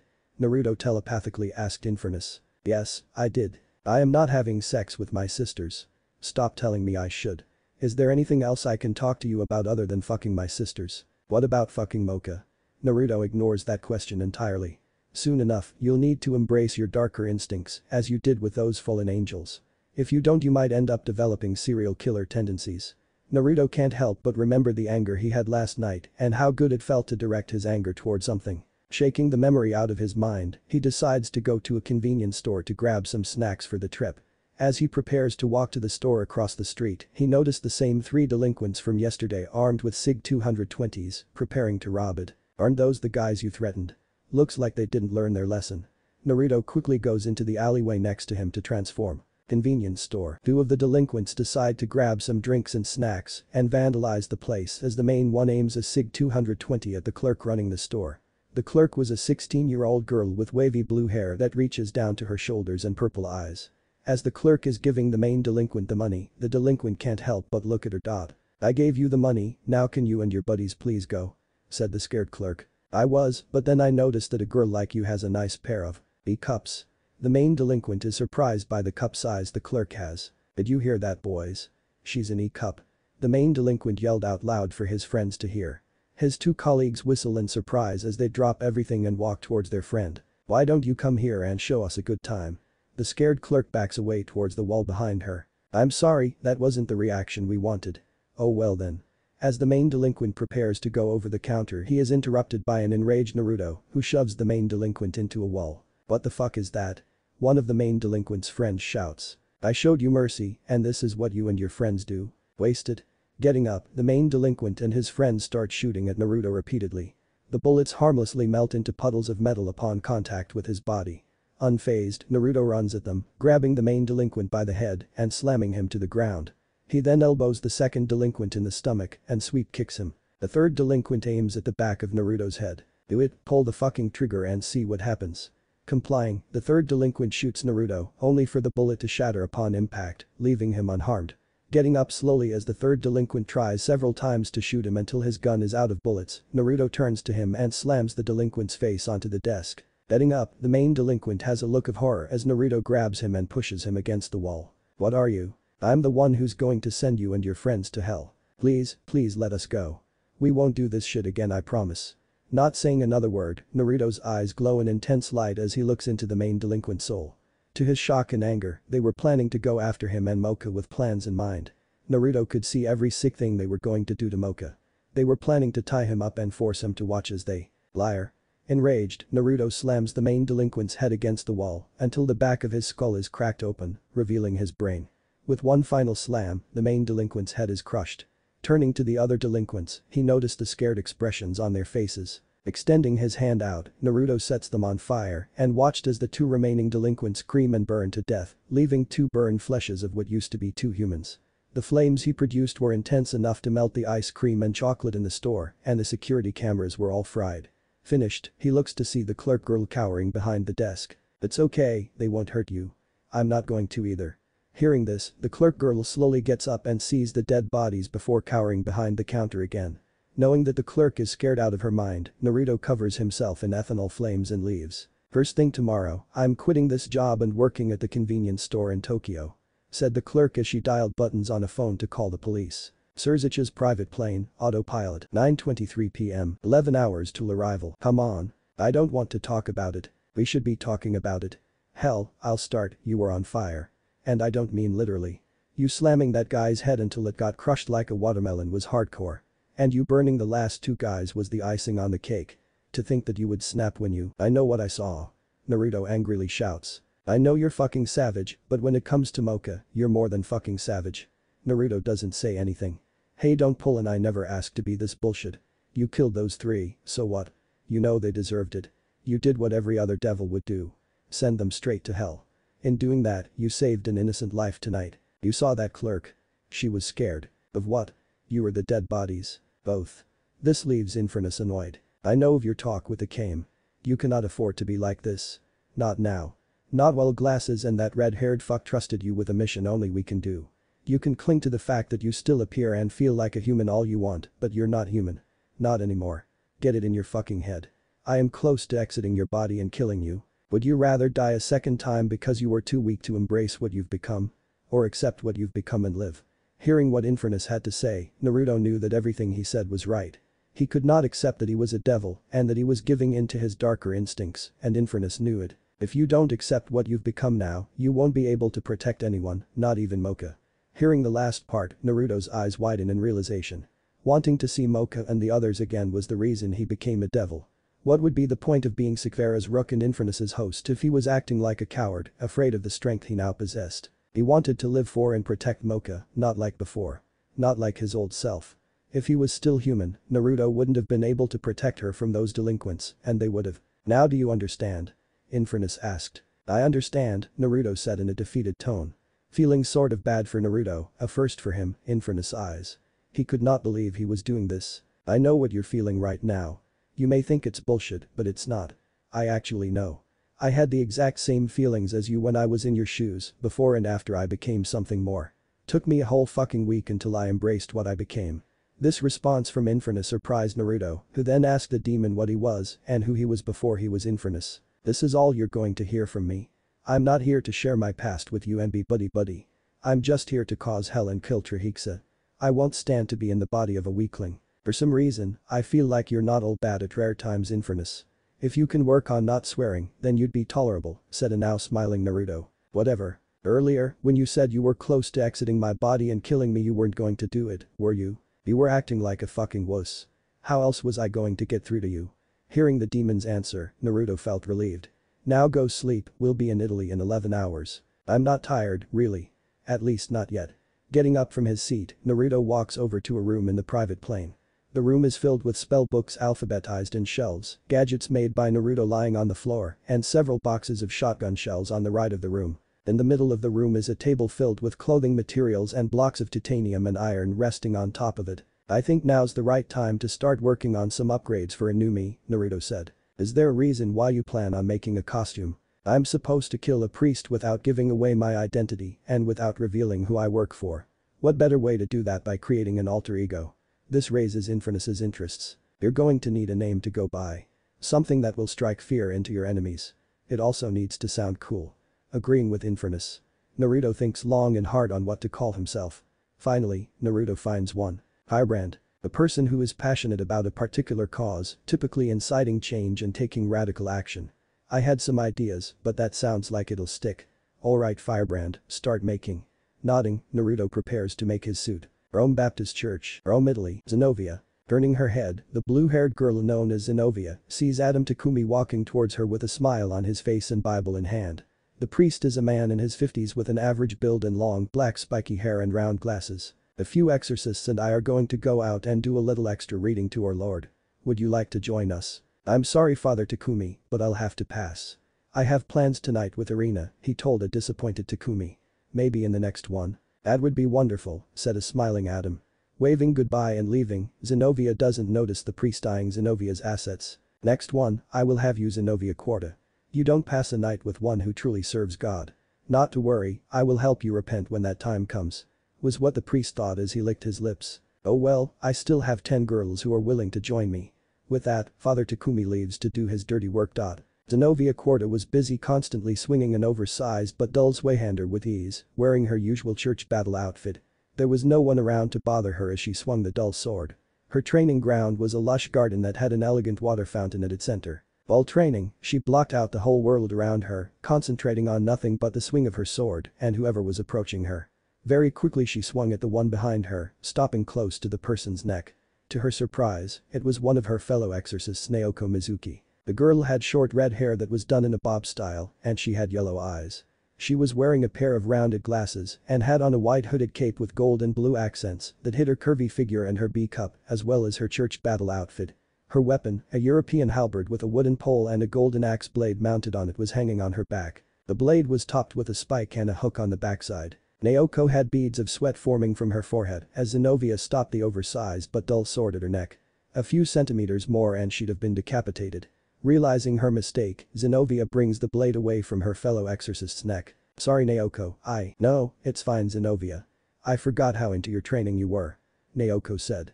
Resting the oversized sword on her shoulder, Zenobia asked why she came to her. Don't you remember what today is? Zenobia raised a brow, not knowing what the girl meant. Finally, it hit her. Oh no, I forgot to go with you to the market. Dropping the sword, Zenobia prays to God and apologizes for forgetting about going to the market with her fellow exorcist. Zenobia then rests her hands on the girl's shoulders and tells her, let me make it up to you Naoko. We can do anything you want for today. Name it. If you say anything I'm to bring an exorcist from Japan here who's seeking to join the Vatican, said Naoko. An exorcist came all the way from Japan to join us? Zenobia asked in a surprised tone. Yes, he said he wanted to come to Italy in order to broaden his knowledge and become wiser in the name of God. Naoko answered. They come all the way from Japan to learn from the Vatican very well, let us go fetch him. The Caver, Rome. Both exorcists walked past several people and cars on their way to meet up with the male exorcist, who had decided to wait for them at La Base, a cozy and casual Italian restaurant. The exorcist had apparently reserved a table for 3 for them, something Zenobia found nice because 1, she's never been there before and 2, she was very hungry from all that swinging. Zenobia. What's on your mind Naoko? Asked Zenobia. I've known you for 3 months now and I have to know why do you use large swords? This puts a gentle smile on Zenovia's face when Naoko asked that question. This meant that someone was interested in her. Usually, she scared the crap out of whoever saw her wielding a sword with a blade that was several times her size. To know that Naoko was one of the rare ones to not be scared of that feat earned the girl her friendship. If you want to know, it's because it was a choice of mine to wield a large sword in order to one day dispatch devils with just a swing. I remember wielding my first long sword when I was only 9 years old. It was heavy, but I eventually managed to wield it after a few months of muscle training and several grueling weeks of swinging said long sword. Eventually, after 4 years, at the age of 13, I worked my way up to the point where I was able to wield a blade 3 times my size. She answered, with pride in her voice. Hearing this from Zenobia, Naoko couldn't help but be amazed by her strength. Just 15 and already being able to swing swords that big. What sort of training did Zenobia undergo? Who was her trainer? Was this the strength of a natural-born holy sword wielder? So that means that you're able to wield almost any large sword. Zenobia happily nodded her head yes, her arms resting under her. If you want, I can show you how you can do the same. Naoko's sweat dropped after she offered to train her. She didn't want to break her arms. She was fine with just her halberd. "Oh, we're here," Naoko said, bringing the brunette's attention to the restaurant. "Well, what are we waiting for? Let's go in." The base, table for three, a few minutes earlier. Naruto, wearing a disguise consisting of priest clothes, fake glasses, and a short spiky black wig, waits patiently at his table. Two suitcases rest on the left side of his seat. He would have been at the church by now if it wasn't for the fact that the church had to send out two exorcists to meet with him and escort him there. "So what's the plan?" Infernus asked as he observed the people in the restaurant in the form of an astral orange fireball. "Right now, we need to gather whatever we can on Takumi's meeting for tonight from anyone without raising suspicion. Maybe speak to the guy himself about it and fake my interests." Naruto telepathically replied as he took a sip from his drink, an ice-cold glass of Sprite as he observed a few happy couples. Infernus takes notice of this. "You know Naruto, you should try dating a girl for once." Naruto raised a brow when Infernus suggested this. "Look, we both know you and Mocha may never happen since you're a devil now. She's in Japan, and you're currently in Europe attempting an assassination mission. Maybe after killing the bastard, go see a nice foreign girl and screw her brains out. You're already aware of the concept of dating several other girls before settling for just one, maybe go for a harem. With the exception of the harem, I think you're getting somewhere. But I've loved Mocha for a very long time, so finding a girl who makes me feel the same way I feel for Mocha is going to be very difficult to find." Infernus rolled his eyes from hearing Naruto's answer, though Naruto couldn't see him do it. "With what you are now, I don't think that'll be a problem. Hell, if you're lucky, that girl may not be so far from your reach. Before that, let me just say that it doesn't always have to be about love. Hell, for now it can just involve one of the 7 deadly sins called lust." Naruto groaned when he knew where this telepathic conversation was going. "Why does every conversation I have with you end up becoming something about sex?" Naruto asked the demon. "Because I enjoy annoying you with it." "Ooh. Just a reminder. Having my powers means that you don't have to worry about STDs. Plus, all of the bodies I possessed were virgins, so go cash in that V card." "I'm going to full-on ignore you now," Naruto said before shutting out the demon. Letting out a sigh of boredom, Naruto sips his drink. "Hirayoko?" Hearing his fake name being called, Naruto turns his attention to the now arrived Zenovia and Naoko. Giving them a greeting smile, he gets up and shakes their hands. "Please, have a seat. Order whatever you want, it's on me," he told them. The two female exorcists looked overjoyed to hear Hiro say he was going to pay for their meals. 10 minutes later. Naruto never got used to the sight. The sight of girls wolfing down orders upon orders of food. Naruto's eyes bulged and looked like they were going to pop out when they told him they were going to order one of everything, excluding the wine. Watching the meat reminded him of his sisters and Mocha. Every large feast that was prepared, they ate like bottomless pits. Hell, buffets even incurred their hungry wrath. Good thing Jiraiya had the money to reserve a whole restaurant for one night. Meeting at a restaurant was a bad idea, Naruto thought. Infernus can only snicker at this. After an hour of eating, both females rub their bellies in satisfaction. Naoko lets out a loud burp before smiling. "I thank you for this feast, Hiro," Zenovia said, being thankful for the disguised blonde. "Don't mention it. We've been informed of your reason for coming to Italy, and we can tell that you're going to love it here," Naoko said, Zenovia nodding in agreement. "Not only is its capital, Rome, home to the Vatican, Italy is also 20 hours away from the city of love, Paris," Zenovia added. "Yes, I did my research on Italy before I got here," he replied. "So it's great, right?" Zenovia asked, slamming her hands on the table and leaning her face towards a surprised Naruto's. "Oh, I like this girl," Infernus said, Naruto ignoring him. "Why, yeah," smiling, Zenovia takes his hands into her own and happily shakes them. "I like your honesty, Hiro. God's honesty shines brightly on you." "Yeah. Zenovia, he's had a long flight getting here, we should start escorting Hiro-san back to the church." Looking at her friend, Zenovia nods in agreement. Letting go of Naruto's hands, both girls get up and tell Hiro to follow them. As the female exorcists exit the restaurant, the disguised blonde immediately gets the bill for their meal. "This much?" he shouts. "There goes a good chunk of my allowance." After paying the bill and picking up his suitcases, Naruto, Zenovia, and Naoko begin their walk to St. Peter's Basilica. The Akaver streets. On their way there, Infernus takes a better look at their escorts, mainly Zenovia. "That blue-haired chick. What about her? She looks like your type." 11 out of 10 for the fuck-worthy scale. Naruto ignores the flame demon. However, he immediately finds himself checking out Zenovia. As much as he wanted to deny it, he had to admit she was quite a sight to look at. Realizing he was starting to become like Jiraiya and Infernus, he decides to strike a conversation with the two female exorcists. "So how long have you been an exorcist, Zenovia?" asked a disguised blonde. "I started when I was only 9 years old, a year after I killed my first devil in self-defense using a sword." "You've been an exorcist for 6 years, they allow kids your age to become exorcists?" Naruto asked in disbelief. I know, crazy to believe, but it happened, and it was by choice. No one forced me to become one, or even Naoko. Naoko only nodded in agreement. I became one when I was 13 years old. My little sister was pressured to become one due to her powerful magic abilities, but since she was a pacifist and hated fighting, I took her place. In return for being an exorcist, I made the church promise to keep my sister safe. Naruto smiled after hearing Naoko's reason for becoming an exorcist. He understood her, after all, he had two sisters. Speaking of sister, isn't she going to perform at the Accademia Nazionale di Santa Cecilia tonight? Naoko smiled when Zenobia remembered what today was. Yes, Rie is performing there tonight and you're coming with me to listen. This surprised the brunette, who was quickly against it. You can't say no this time, Zenobia. You've already skipped several of them. This time, I'm not letting you back out. You have to go. Zenobia sighed as Naruto lightly smiled at their interaction with each other. St. Peter's Basilica. Approaching the entrance, the two exorcists and Naruto see a teen girl with short black hair and a twin-tail style and black eyes leaving the basilica. The girl has on a black sailor uniform and wears a red belt that has a red side skirt cover. She also wears red gauntlets. Strapped to her left waist was a black-handled katana. Kurum. Turning around, the expressionless girl wonders what the brunette was going to say to her. Just got back from your mission? Zenobia asked. The girl only nods yes to answer.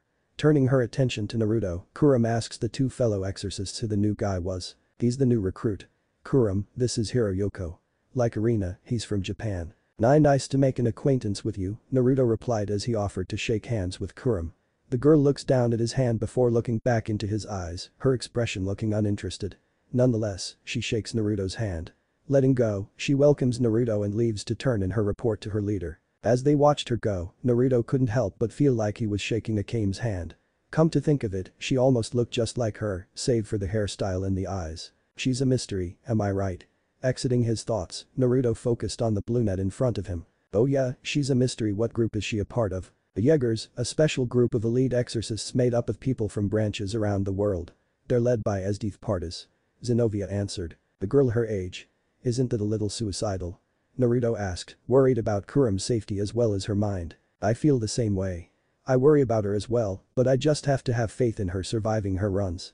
Zenobia replied, Naruto noticing a look of worry on her face. We should take Hiro-san to his room. Naoko interrupted. You're right.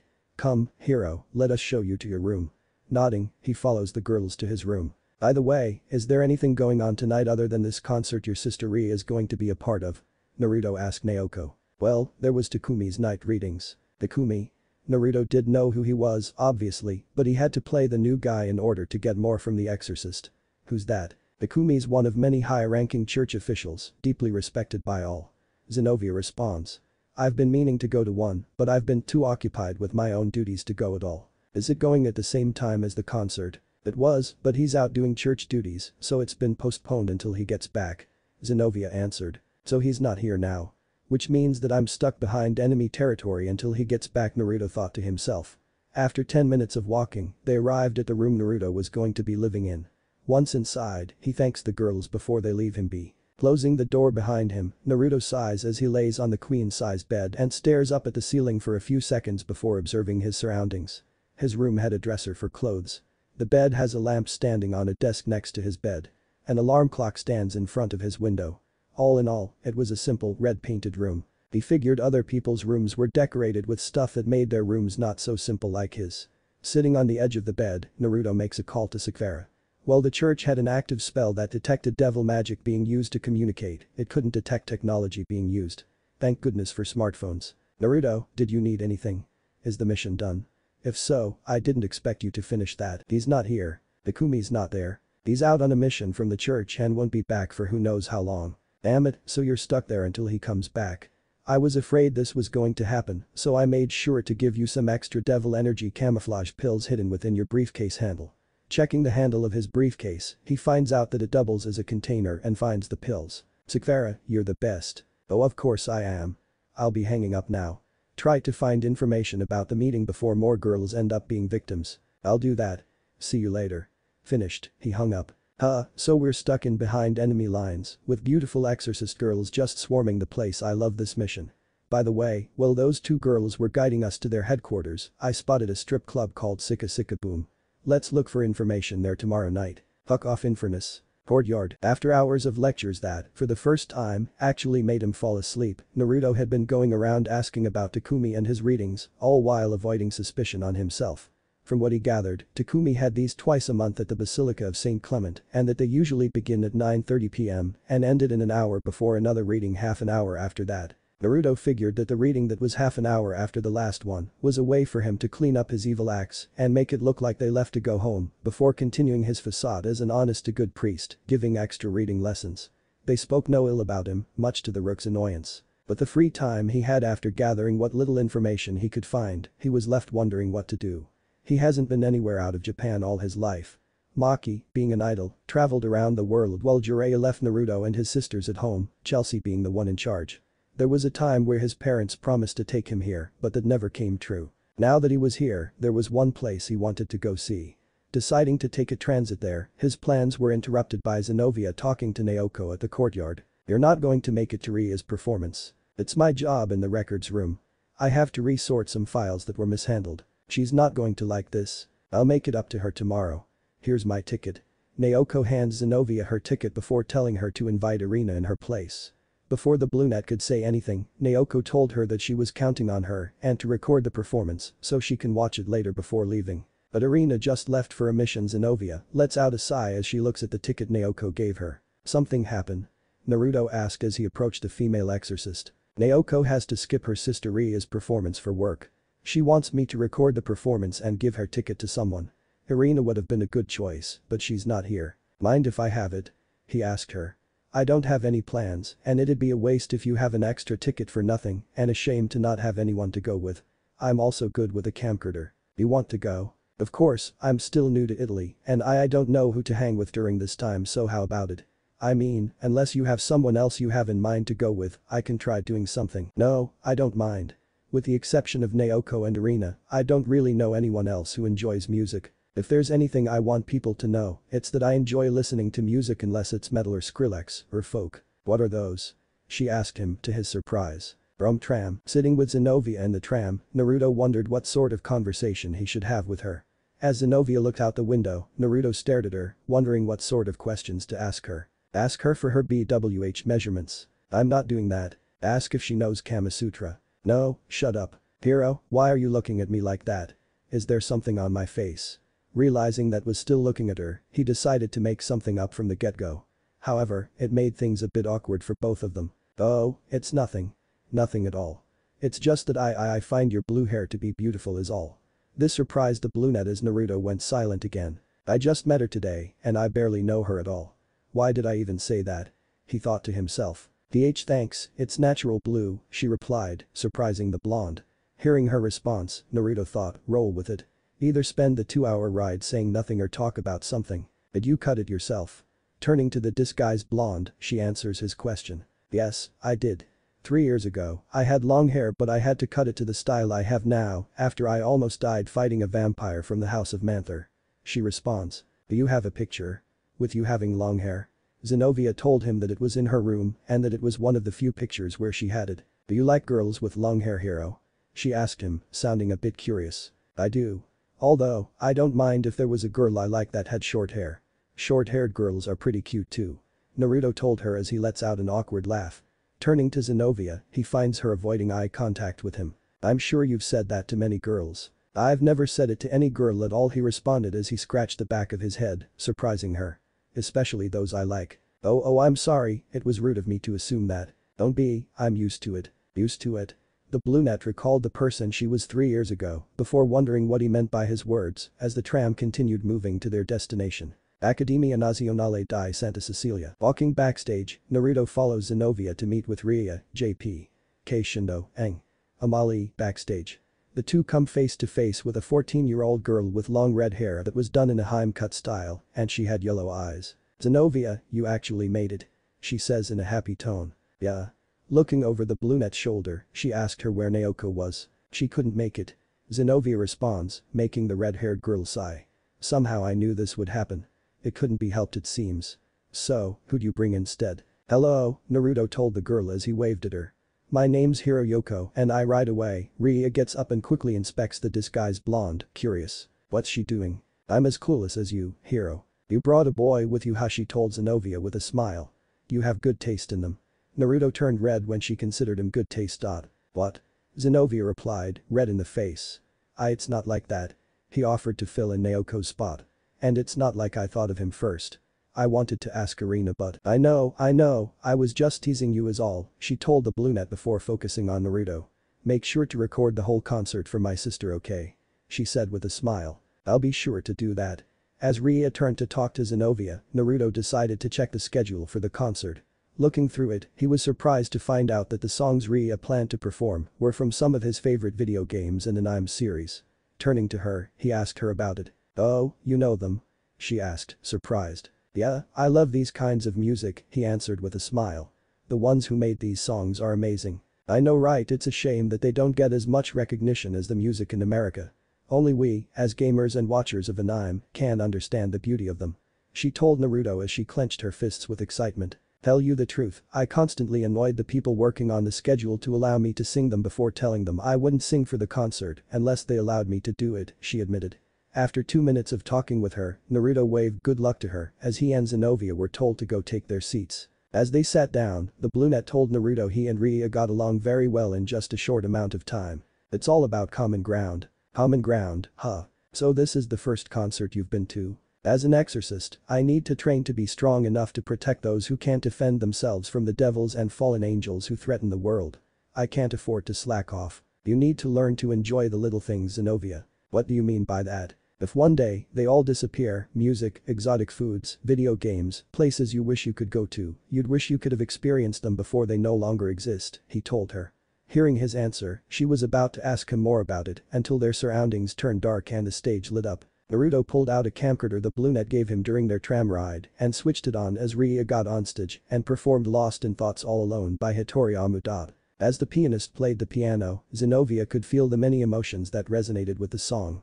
At first, she wasn't expecting much from the solo piano playing before Ria's singing, but once she did, Zenobia's eyes and ears were in full attention. As one of the people in the orchestra started playing the xylophone and the violinists played their instruments, Ria continued the song. Zenobia teared up from the performance as she listened to Ria singing. This made Naruto smile a bit. Realizing this, she quickly wiped them away and pretended like it never happened as they continued listening on. Finished, Ria was met with applause from the people who were attending the concert. Even Zenobia was happily clapping for her as Naruto looked at the brunette, surprised. Realizing Naruto saw her do something unlike her, she turned red. Her singing was pretty good was all. I know, but it's nice to see that you like it, he responded with a smile. Looking at Ria, Zenobia thought about the many times she rejected going to Ria's performances and the times she rejected hanging out with the other exorcists, all for training. She was missing all of this. After the concert, Naruto and Zenobia met with Ria after to congratulate her. With a smile, she asked the brunette about her thoughts on her singing. It was absolutely amazing. I didn't know that you could sing that well, she told her, with Naruto telling Ria that the brunette teared up a few times during her performances. You did? Zenobia turned red as Ria turned her attention towards her, a curious smile on her face. You didn't have to tell her that, hero, Zenobia told the disguised blonde as she formed a cute and pouty but angry look on her face. I'm just glad that you both liked my performance. Did you make sure to record everything? Naruto responded with a simple yes as he handed her the camcorder he used to record the whole performance. After thanking him, Ria leaves to go see her sister back at the church. Alright hero, let's go, growl. Looking at the brunette, the wide-eyed Naruto finds the girl's face flushed in embarrassment. With a smile, he tells her, we don't have to go back to the church right away. Let's go get some dinner, on me. Are you sure? You already paid for Naoko and me when we. It's fine, I don't mind. Is there a place you want to go eat at? There is one place I want to go try. Ramen Italiano, food stand, Italian ramen. Naruto looked at the bowl of Italian ramen in front of him before turning to Zenobia, who has in the process of eating her bowl of it with a happy smile on her face. The soup broth was a mix of tomato juice and cooked beef chorizo and diced onions, topped with sliced mushrooms, green peppers, Parmesan cheese, and a poached egg. The meal came with a bowl of rice for when they finished the noodles, so the customers could make it into a risotto after. Turning to Naruto, Zenobia finished slurping the noodles in her mouth before asking him if he was hungry. I am, it's just I've never heard of ramen like this. It's really good, trust me, she told him before she resumed her eating. Picking up his chopsticks, he took some noodles and slurped them up. To his amazement, it was delicious as she said. Immediately, Naruto's eating speed matched with Zenovia's, being perfectly in sync as they finished the noodles before adding the rice to the soup and finishing off their respective bowls. Not satisfied, they order another bowl, and another, and another. In the end, they each finished a total of 20 bowls, forcing the owner to close shop early from using up all of the ingredients. Walking beside one another, Zenovia comments on how they ate out the stand. It couldn't be helped. After all, the ramen was delicious. Looking at each other, they shared a laugh for a few seconds before focusing on getting to the tram station. Brum tram. As the two sat through the ride back to the church, Zenovia recalled their talk during their ride to the concert and, curious, decides to talk to him about it. Hero? What is it? Earlier, when we were on the way to the concert, when I mistakenly assumed that you talked to many girls like you did with me, you told me you were used to it. What did you mean? To be honest, that wasn't a good answer earlier. A more accurate answer would be that I'm used to many things directed towards me. He told her, his eyes full of sadness. When a girl asks me to go out with her or to be their boyfriend, I'd jump in. I would be very happy about it and do my best to make sure that the girl was happy. Of course, that happy moment would turn for the worse. I would always end up being used by them to get back at their boyfriends, to be used as a workhorse, and to play tricks on me for fun. When there were girls who noticed that I would occasionally sneak glances at them, whether it was in class or in the hallways, they'd take it the wrong way or find it repulsive, and I'd end up getting beaten by her friends for it. This beating also extended to the need to make friends. I rarely had any, only acquaintances, nothing more. No matter how nice I was, no matter how much I helped them, it never came true. Hearing this from Naruto, Zenovia felt sorry for him while getting angry at the people who had beaten and abused him. How can they treat someone as kind as you like that? Zenovia asked. I've sometimes wondered that myself, Naruto responded as he looked down at the floor. Eventually, it became a regular thing in my life and I grew accustomed to it to the point I stopped going after other girls and stopped trying to make friends altogether. I'd become the enemy of every popular person in my school, sticking up for those who weren't popular, only to receive a few scrapes and bruises for it. Why would you put yourself through that? Because I was in love with a girl. My best and only friend from my childhood who I had to leave to come here. She was the ideal girl. Smart, beautiful, popular with everyone, the kindest and most genuine person anyone would be lucky to meet. There were several guys who wanted to be with her, mainly for her looks. I wasn't going to let a guy like that be with her, so I would always come to her aid, keeping guys like them away from her, despite my weak self. Why didn't you go for her? Asked the brunette, curious. Because inside, there was always this feeling inside of me, telling me she was too good for someone like me, even as we were best friends. Even as I try to confess to her, I'd end up not going through with it, afraid of how she'll respond. Even when I did, those words would never reach her. Who knows, she probably doesn't feel the same way about me. Hearing his story, the brunette teared up a bit. Wiping her tears away, she tells him a little bit about her. 7 to 8 years ago I killed my first devil, all to protect a fellow girl. From there, I started training to become an exorcist, excelling in swordsmanship, magic, many things. Even though I was young, I could kill devils, fallen angels, even humans without any trouble at all. The last part bothered Naruto a bit, but he figured that these humans were either really bad people who have sinned in more ways than one, or were undead. Because of my skills, I was called the demon of destruction, the decapitating princess, and violence permitted by God. Because of my abilities and my personality back then, I was pretty hated back then. There were several terrifying stories about me told by the exorcists who have comboed with me. They even called me a troublemaker for conflicts with whoever was partnered with me. Once I was 14, those stuff about me became a regular routine. But I didn't mind it as long as I did my job. However, along the way, I desired a friend. Someone who was my age, I can talk to and get along with. I finally got it 2 months after my 13th birthday. Irina Shidu was her name. Like the others, she was afraid of me. But despite that fear, she did her best to get closer to me more than any of the people I partnered with. The mission involving the vampire from the House of Manther, that was the night she and I became best friends. Because of her, I had someone I could call a friend who didn't see me as an emotionless demon. Through her, I met and became friends with Naoko, Ria, and a few other people. We're both lucky to have best friends like mine and Irina, huh? Zenovia agreed with him as he continued. It's strange, I only met you today, yet I'm telling you something I've never told anyone else. Things I would just keep to myself. It feels nice to have someone to tell what's on my mind to, especially someone who really understands me. I feel the same. Even though we just met, I just feel comfortable talking to you. If you like, do you think we can be friends? Asked Zenovia. Yes, I'd really like that very much. As the two shared a smile, Infernus, watching this unfold, is reminded of a memory. In it, he met a woman who saved him and gave him a warm smile. Of course, Infernus brushes it aside. St. Peter's Basilica. Thanks for treating me to the ramen. I'll try to pay you. It's fine, Zenobia. You don't have to pay me back or anything. Naruto interrupts. The talk we had is enough, really. If you say so. Do you have anything going on tomorrow? Yeah, I'm planning to go to Villa d'East in the afternoon tomorrow. Villa d'East. Yes, it's just a small trip and back. Why? Twirling her right bang with her right index finger as she looked away from him, Zenobia asked him if he'd like some company. I thought about the many things I have skipped out on. I've been so immersed in my duties, I don't know how to have fun, so do you think you can help me? It's a promise. With a smile she thanks Naruto before heading the other way.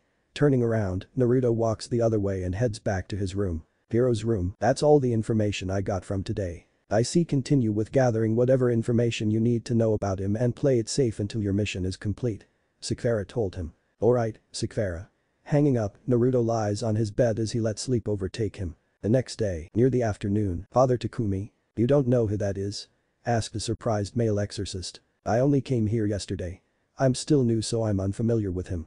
Naruto told him as he gathered his materials. He's a well-respected church official. He is? Of course. Everyone respects him, said the male exorcist. One the people of this church can put our trust in when we need him most. What does he look like? Well, Surziches did describe the man's appearance. Naruto wasn't really good at picturing them in his head. You really are a newbie here, Hiro-san. Taking out a book of church officials, the male official turns a few pages before stopping at Takumi's and points to his picture. His readings are the best, especially when he serves snacks for it. Oh, thanks for showing me, he told the male exorcist. I'm learning new things every day. By the way, a few of us guy exorcists saw you and Zenobia at the concert together yesterday. What about it? She is scary. Like, she is hot, but at the same time, very scary and very difficult to approach. How did you? Thanks for the talk, I should get going now, said Naruto, as he got up and left. He didn't like how the exorcist called Zenobia scary. Difficult to approach. They made it difficult to approach her. Just recalling what the exorcist said about her made him clench his fists in anger as he walked along the courtyard. After dropping his stuff back at his room, Naruto checked the time before deciding to pick up Zenobia, eventually finding her immersed with her sword swinging at the courtyard. Approaching her, he calls her name. Surprised, the brunette swings at him. Without much effort, Naruto was about to narrowly dodge the dull blade. However, given his role as an exorcist who barely fought in any battles, Naruto lets the somewhat sharp tip of the seemingly dull blade cut his right cheek as he falls on his ass. Worried, the brunette drops her sword and goes to check on him. Hiro, are you okay? She asked, worried. I am fine. Looking at the small cut on his cheek, she panicked a bit, though Naruto assured her that it was nothing. It's my fault for not realizing how immersed you were with your training. Let me see it. To his embarrassment, Zenobia leans her face forward in order to inspect the cut on his cheek before taking out a band-aid and applying it over the cut. There. I'm not very knowledgeable when it comes to first aid and I don't know any healing magic, so this is all I can do for you. It's fine, really, he replied, getting up from the ground as Zenobia does the same. Anyways, it seems that you're occupied right now, so before he can turn away and leave her be, the brunette grabs his hand. Don't go. Naruto looked down at Zenobia's hands, which were currently holding his left hand, preventing him from leaving. Realizing what she did, she lets go. Without me, don't go without me. It'd be wrong of me to make a promise with you last night and break it. I just need to put my sword away and we can go. Picking up her sword, she tells him to stay put and not leave without her before running back to her room, her face feeling hot. You have a boner right now. Realizing this, Naruto covers it with his hands. She was very close, it couldn't be helped. By now, the cut on his cheek was already healed. As he puts his hand over the band-aid and prepared to remove it, he recalls how worried Zenobia was for him and how she applied it over his cut despite how minor it was. Letting go of it, he figured he should keep the band-aid on for the whole day, his face red as he said it out loud. The Akaver streets. Walking alongside the cloaked brunette during a nice sunny day outside of the church, Naruto turned to the girl and asked her about the need for the cloak. You're not on duty, Zenobia. It's just the standard. I didn't have it on yesterday because it was in the laundry room, she told him. At least keep the hood down, Naruto told her. When asked why he told her she needed more face time. While she didn't understand the meaning of it, she listened to him and pulled down her hood, letting her hair blow gently in the wind. Much better. So, where are we going first? Persona 2 Eternal Punishment asked every day. The first place Naruto takes her is a manga shop. When asked how it was interesting, he tells her to look through the many titles in the store and read a few pages as he checks out the first volume of a new series. Looking around, Zenobia comes across a bishounen manga about love between a foreign exchange student and a beautiful girl who is usually by herself because of a fake rumor that piques her interest. Her face turned red as she read the book, questioning what would happen next, getting angry when things didn't go how she wanted it to go, and smiling or feeling disappointed whenever she finished a chapter. Wanting to continue reading them, she puts the 4 volumes that were out in a shopping bag before looking through more books, to Naruto's surprise. Both teens buy their respective books and have them shipped to the church before leaving. Next, they bought coolers together at a coffee shop. While drinking, Zenobia noticed some whipped cream on the tip of the blonde's nose and used her left finger to wipe it off before licking it off her finger. This earned a blush from Naruto when she did it. At some point, Naruto wanted to know how wine was made, with Zenobia wondering the same thing. When they were asked to participate in grape crushing, they thought it meant the consumption of many grapes. Much to their surprise, the wide-eyed teens found several people participating in crushing large amounts of grapes, of different colors, with their bare feet. Instead of joining them, the two ran away from the event. Once they caught their breath, they looked at each other before laughing together. Next, they checked out a music store that offered a wide selection of songs from different countries. The two shared a pair of headphones as they listened to some music that Naruto liked, which the exorcist girl slowly started to enjoy. Finally, they visited a flower shop. As Naruto picked some flowers for a bouquet, Zenobia wondered what, or rather who, they were for.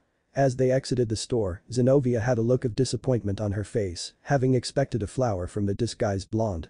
Much to her embarrassment, he actually bought a daisy for her, placing it in her hair. Music end. Villa d'East. Standing in front of the Neptune fountain, Naruto told himself, I finally made it here. As Zenobia stood next to him, wondering what his reason for coming here was. The disguised blonde had a sad smile on his face as he stood in front of the fountain. Hero? Naruto did not respond. Hero? Hearing his name being called, he turned to Zenobia and asked if she needed something. What's your reason for coming here? Who are the bouquets for? Are we waiting for someone? Oh no, this bouquet is for the fountain. Zenobia was confused by this answer as Naruto placed the bouquet on the edge of the fountain. You see, this exact spot was where my father proposed to my mother. Zenobia's eyes grew wide when she realized the meaning behind the bouquet. They were killed by a man who used to work for them when I was young. I remember my mother telling me how my father proposed to her. They had just slept over at a hotel not too far from here. My father, being a romantic, woke up 1 hour early before my mother and had ordered breakfast in bed for her. With her breakfast, there was a letter from him telling her to meet him here, at this fountain. He stood on this exact spot I'm standing on, rehearsing his lines as my mother made her way here, nervous about the proposal. Once she arrived, he gave her a bouquet of flowers my mother loved. As she closed her eyes and smelled them, she didn't notice my father getting down on one knee to present a wedding ring to her. Once she opened her eyes and saw the ring, he told her, what you hold in your hands is another bit of happiness I have given to you over the past few years we've been together. In my hands, I offer you my everything, and with it, a promise of more happiness to come. But this vow, I ask you, will you marry me? Zenobia had a smile on her face when she pictured how the proposal went. To his joy, she said yes to him. To finally be here, where it happened, its tears streamed down his face when he recalled their deaths. Zenobia directed a look of understanding towards him as Naruto wiped his tears and continued. To finally be here, where it happened, it's a lot to take in for me. I'm glad I got to come here, and blushing, he told her, I'm glad you came with me. It means a lot. I'm glad I came as well. As he prepared to walk away, he remembered one last detail he forgot. Turning back to the fountain, he tossed a quarter in. Why did you do that? She asked, raising a brow. Right after my mother said yes to marrying my father, they both tossed a quarter into the fountain for good luck.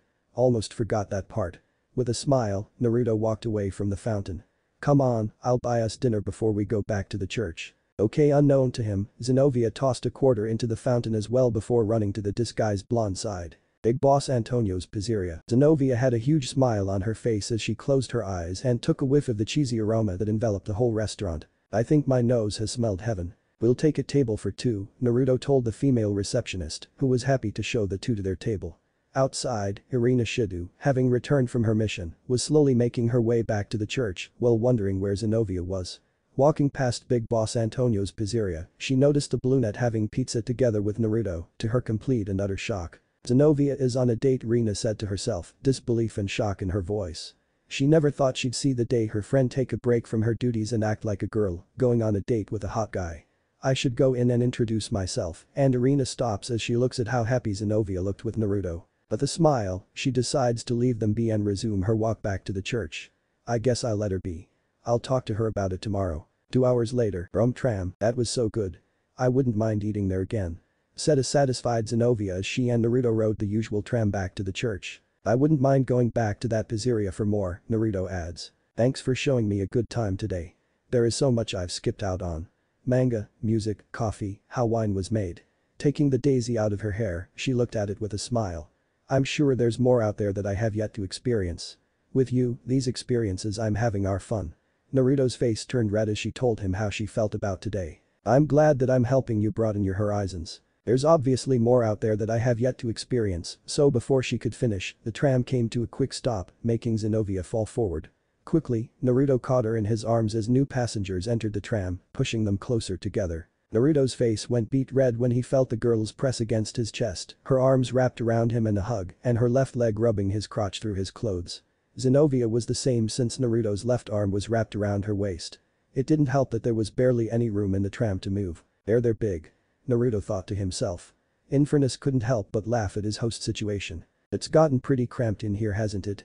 Naruto asked. Why yeah, as they stood in place, Zenobia could feel her heart beating fast from this new experience. St. Peter's Basilica. After waving goodbye to Zenobia, Naruto turned around and started walking back to his room.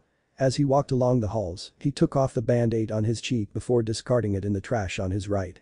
In his mind, he remembered what it felt like to have Zenobia's press up against him during the tram ride back here. That moment made his cheeks turn crimson red. What was that? Infernus asked. What was what? You were thinking about that Zenobia girl's against your chest during the ride back here. What? No. I was just remembering the ride. That's a lame answer. Don't lie to me. You definitely have the hots for Zenobia. Hearing this from Infernus made Naruto's face red. What was it you said yesterday? Ah yes, to finding a girl who makes me feel the same way I feel for Mocha is going to be very difficult to find. What just happened, Naruto? Okay fine, I might like her, he admitted. Had he denied it, he knew Infernus would keep bothering him. Oh, the irony. An all-powerful devil befriends and immediately falls for a hot, sexy, blue-haired exorcist in just 2 days' day here in Italy, only to eventually make her your enemy and miss out on that exorcist poon due to being on opposite sides. This almost reminds me of that South Korean drama romance movie you watched one time. Infernus yelled. Naruto can only turn bright red in embarrassment. And to rub salt in the wound, her religion probably prevents her from getting laid. Good thing you're a devil because you don't have to care about shit like that. Infernus added before laughing. Are you done? Yeah, I'm good. Do you think you'll do more with her tomorrow? If Takumi doesn't arrive tomorrow, I wouldn't mind. Maybe I'll show her some video games. Infernus, hearing his reply, tells him he's against this. Well, you're not the one steering this body, so deal with it. The next day, but Zenobia. Hey Zenobia, something interesting happened when I was walking back to the church last night. Really? What was it? I saw you having pizza with a handsome boy. Zenobia turned red when Irina revealed that she saw her and Naruto together last night. You saw that? Sure did, and I thought you weren't the type of person who was interested in romance, Irina said to her friend, who had a huge grin on her face. I never said I wasn't. And it wasn't a date last. Who said anything about a date? I just thought you were eating dinner with a fellow exorcist. Embarrassed, Zenobia pulled her hood over her head to hide her blushing face. Irina had on a large smile as she asked her friend if she was actually in love with someone. Love? Of course. After all, it seems to me he's the only person who can make you react this way, Zenobia. What other feeling could it be than that? Love. Zenobia-san. Turning around, the two girls are approached by a male exorcist who asks the brunette to go fetch Takumi. Me? Yes, as a church official, he is a pretty large target for devils and fallen angels. With you, he said he'd feel safer during his return here. I see. Very well, I'll go at once. See you later, Irina. Irina simply nodded as the brunette prepared to leave. As she did, she lightly bumped into Naruto. Oh, gee, good morning, hero. Zenobia looked away in order to hide her embarrassed expression on her face. Naruto did the same as he said good morning to her. Are you in a hurry? Why yeah, I'm to escort a church official back here. Official? Adam Takumi. Naruto had a surprised look on his face when she said his name. This was too convenient for him. Finally, Adam Takumi had arrived. May I tag along with? I'd like to meet him, he told Zenobia. When asked if he was sure he wanted to come, voicing how dangerous it might be, he told her, maybe, but as long as you're there, we'll be safe. This earned a blush from the brunette as Irina looked on, enjoying the interaction between the two. Very well, let's go. With that, Naruto followed her from behind. As the male exorcist and Irina looked on, the former couldn't help but find Zenobia's embarrassed expression cute as Irina agreed with him. So his name is Hiro, huh? Unnamed airport with Naruto. As they wait together in the waiting area, Naruto asked her if she was doing anything today. Today I just plan on staying at the church to train a bit before going to Takumi's reading tonight. You don't say. Yeah. To be honest, I wanted to go to it, but I was always occupied with Irina and my duties that I never had the time to. I'm glad I actually have some time now, after all the times I denied it. That's nice to hear. I may join in as well, if it's okay with Father Takumi, Naruto responds. I'm sure he'll let you join in. He's a very nice person, from my interactions with him. As the two talked to each other, Takumi had been watching the two and he was boiling mad with possessive jealousy. Some newbie was making conversation with his Zenobia and the way she looked at him and smiled, it made him very jealous. Forcing a smile, he approached the two and made himself known. Zenobia, it's nice to see you. As he offered to shake her hand, Naruto shook it instead, much to his annoyance. Father Takumi, my name's Hiroyoko. I've heard many good things about you from the students at the church. Naruto didn't want to say it, but he had to in order to evade suspicion.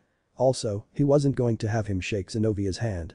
To think that I am in the presence of such a devoted and honest follower of the Lord. You flatter me with your words, Hiro, said Takumi.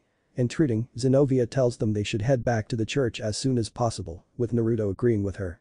After all, Takumi had to report in. When we get back, I'm going to clean my mouth with mouthwash for 10 minutes. On the ride back to St. Peter's Basilica. Father Takumi. Yes, Hiro. I've been hearing good things about your readings and I was wondering if maybe I could join in tonight. I don't know if there'll be any. If you really want to go, then I can give you my spot, Hiro. This proved to be a small annoyance to Takumi. She would give her spot up to someone like him. He wasn't going to miss out on having the blue net to himself. With another fake smile, he told Hiro, well, if you really want to, I guess I can make an exception for tonight. Thank you, father, I appreciate your generosity, said Naruto. I'm looking forward to teaching you a lesson. What was that last part? I said I'm looking forward to teaching you, said Takumi, the fake smile never leaving his face.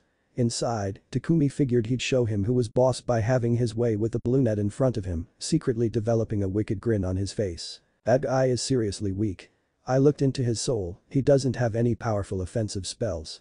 Though he excels in potion making and paralysis magic. Infernus informed Naruto. I won't have to worry about that, will I? Nah, you just burn its effects in an instant. But Zenobia, after dropping Takumi off, Zenobia went back to her room to get her Zweihander. As she left her room and prepared to go to her usual spot, she thought of inviting Hiro to come to watch her train.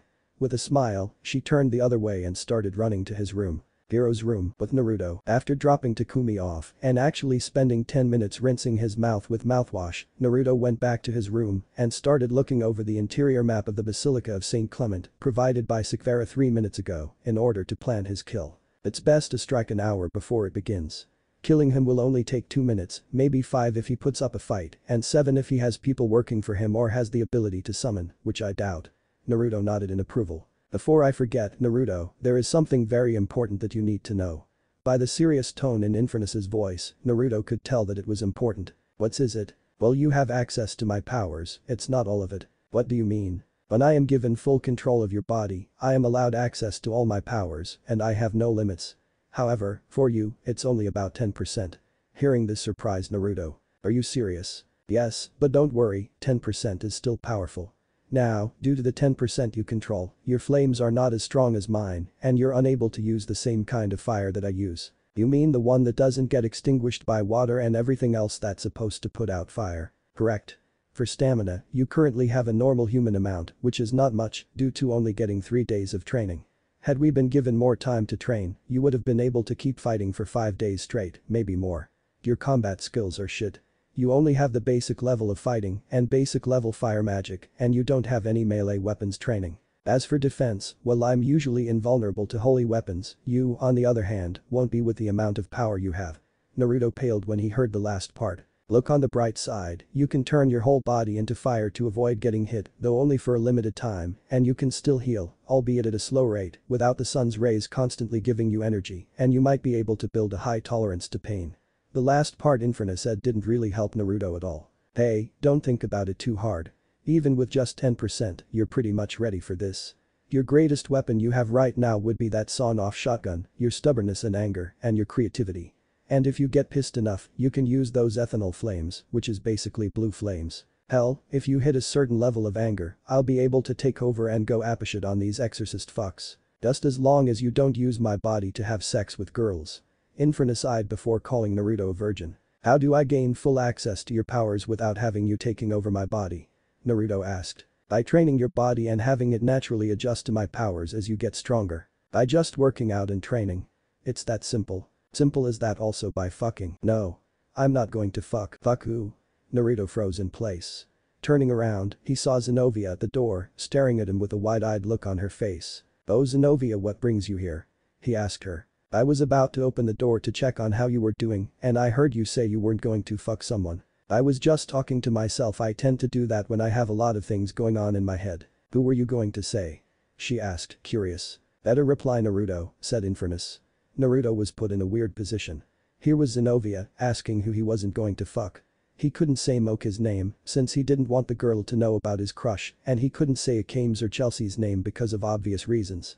After 25 seconds of awkward silence and thinking, Naruto, blushing, finally said, "I was going to say your name." This answer surprised the brunette who couldn't help but blush. "Wow, I did not expect that," she replied, looking away while lightly scratching her right cheek with her right pointing finger out of awkwardness. "Me neither. I mean, it's not that I wouldn't fuck you." Zenobia turned even redder from hearing that. Realizing what he said, Naruto blushed even harder. "I mean I would love to fuck you, but I don't think you'd agree to have sex with me."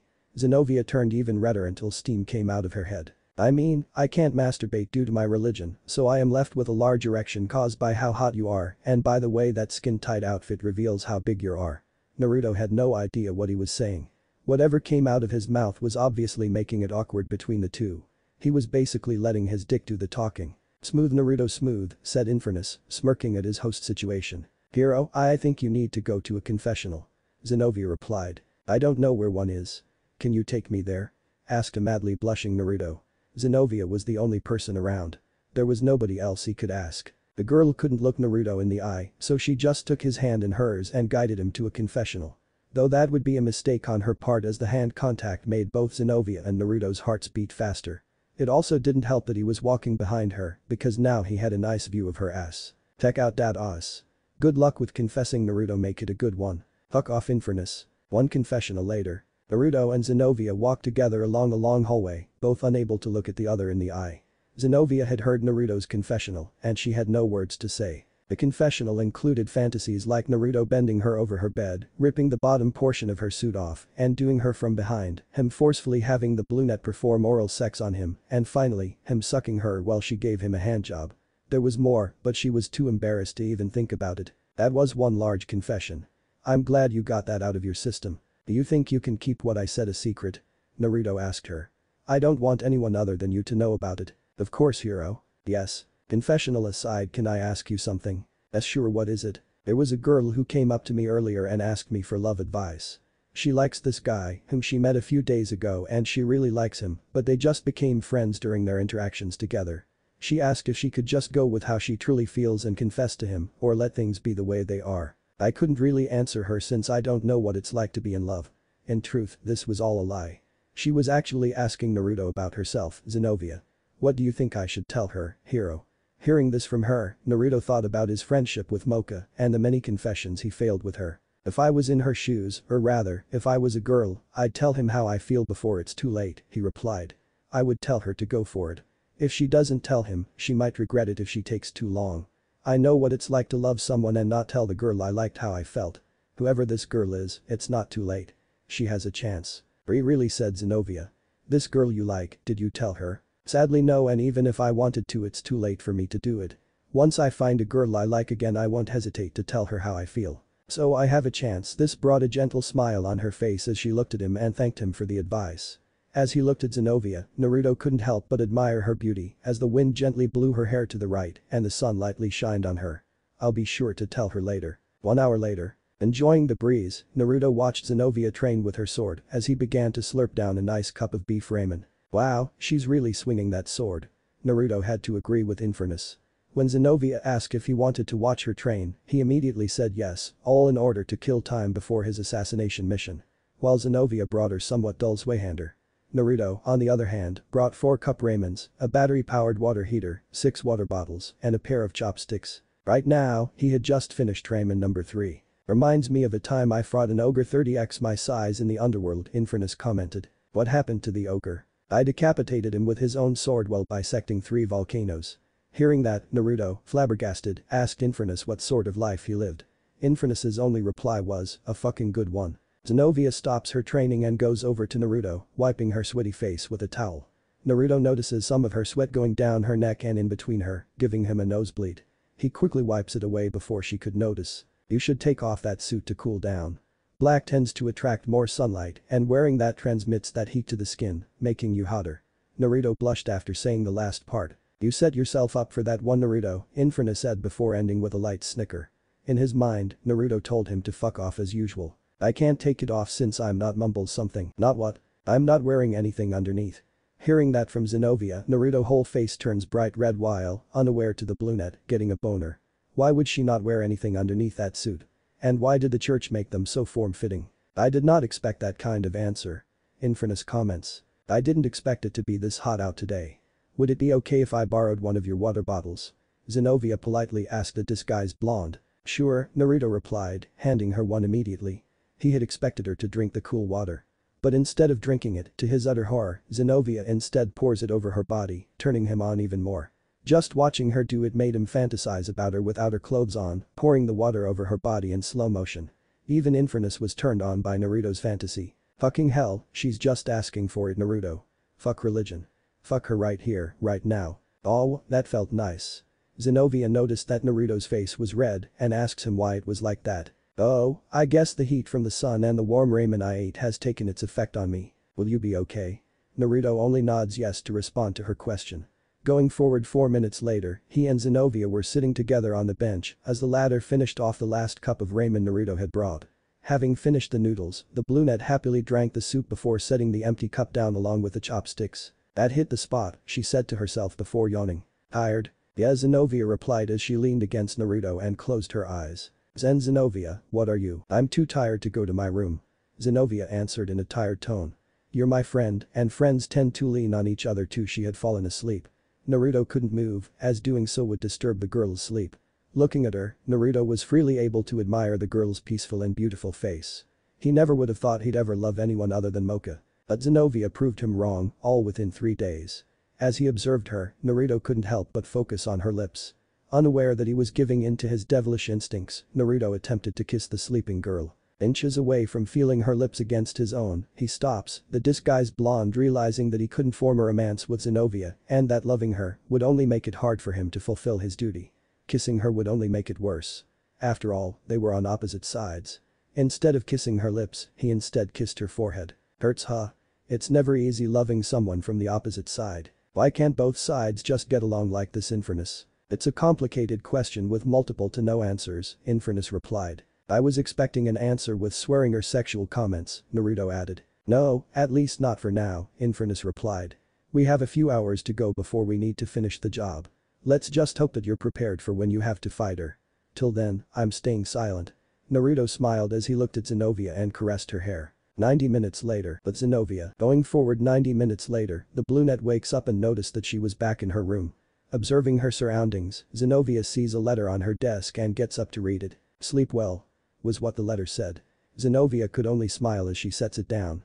Suddenly, she hears a knock on her door. She walks over to the door and opens it. It's Irina, and for some reason, she had a smile on her face. Irina? What brings you here? To think that Hiro was such a romantic. He carried you to your room in his arms. Hearing that Hiro carried her to her room made the brunette blush. He did that. If only I had a guy who could do that for me. It'd be grand. She told herself as she blushed in excitement. Hey Irina. Yes. There's something I want to tell you and Naoko while we're going to Takumi's reading, she told her friend. Oh okay, we can do that, sure. Great, now can I bring my sword at the reading? Zenobia asked. No Zenobia, you can't, Irina answered, earning a sigh from the brunette. Well, what about my guns? Irina thought about it for a second before nodding in approval. Honestly, I don't get why you have to carry weapons with you everywhere you go. Zenobia's reply was that she wanted to be prepared in case of a sudden attack. Like that will ever happen. Which is exactly why I have to have something on me if that possibility were to happen. With Naruto in his room, Naruto takes out and opens up his 2 suitcases. One suitcase has a black solid cotton casual slim fit hoodie jacket with long sleeves and is double zippered. On the jacket's left shoulder is a magic enhanced titanium pauldron that connects to a titanium gauntlet. Paired with it are an orange t-shirt and a pair of black jeans. The jeans come with carbon fiber knee pads. Finally, he looks at a pair of slim armored boots with iron soles. Discarding his disguise and taking off the wig, Naruto puts on his firebrand identity and looks at the contents of the second suitcase. Parts for his sawn-off shotgun. Quickly assembling it, Naruto packs some shotgun shells before leaping out the window. Note to self, finish making that holster for my gun, Naruto said to himself as he proceeds to the Basilica of St. Clement, his shotgun in hand. But Zenobia, 60 minutes later. You're going to confess to him after the reading, Irina shouts in surprise. Yes, I am. I plan to go to his room right away and do it. I admit I didn't think much of him other than being someone truly dedicated to God during the first day. Now after just 3 days, he has won my heart, Zenobia replied, earning a blush from the two girls. Just thinking about it is making me nervous, but I know that God will give me the strength to tell him how I feel. I know it's sudden for me, and this is for a boy I don't know a lot about, but I think we can make it work, we just need to take it things slow for a while. I believe that's how it goes. To tell him how you feel reminds me of the time I told a boy I liked how I felt, Irene replied, surprising the brunette and Naoko. You have a boy you like? Naoko asked. I had one, but he rejected me, probably because I looked like a boy back then. It seems that I haven't told you two about him. His name is Is. Before Irina can't say the boy's name, Zenobia spots a figure jumping from rooftop to rooftop and tells the girls about it. What? Are you sure? Asked Naoko. Zenobia only gave her a nod. By the direction it's going, it's after we need to get to the Basilica, now. With the two other girls in agreement, the three make haste towards the Basilica.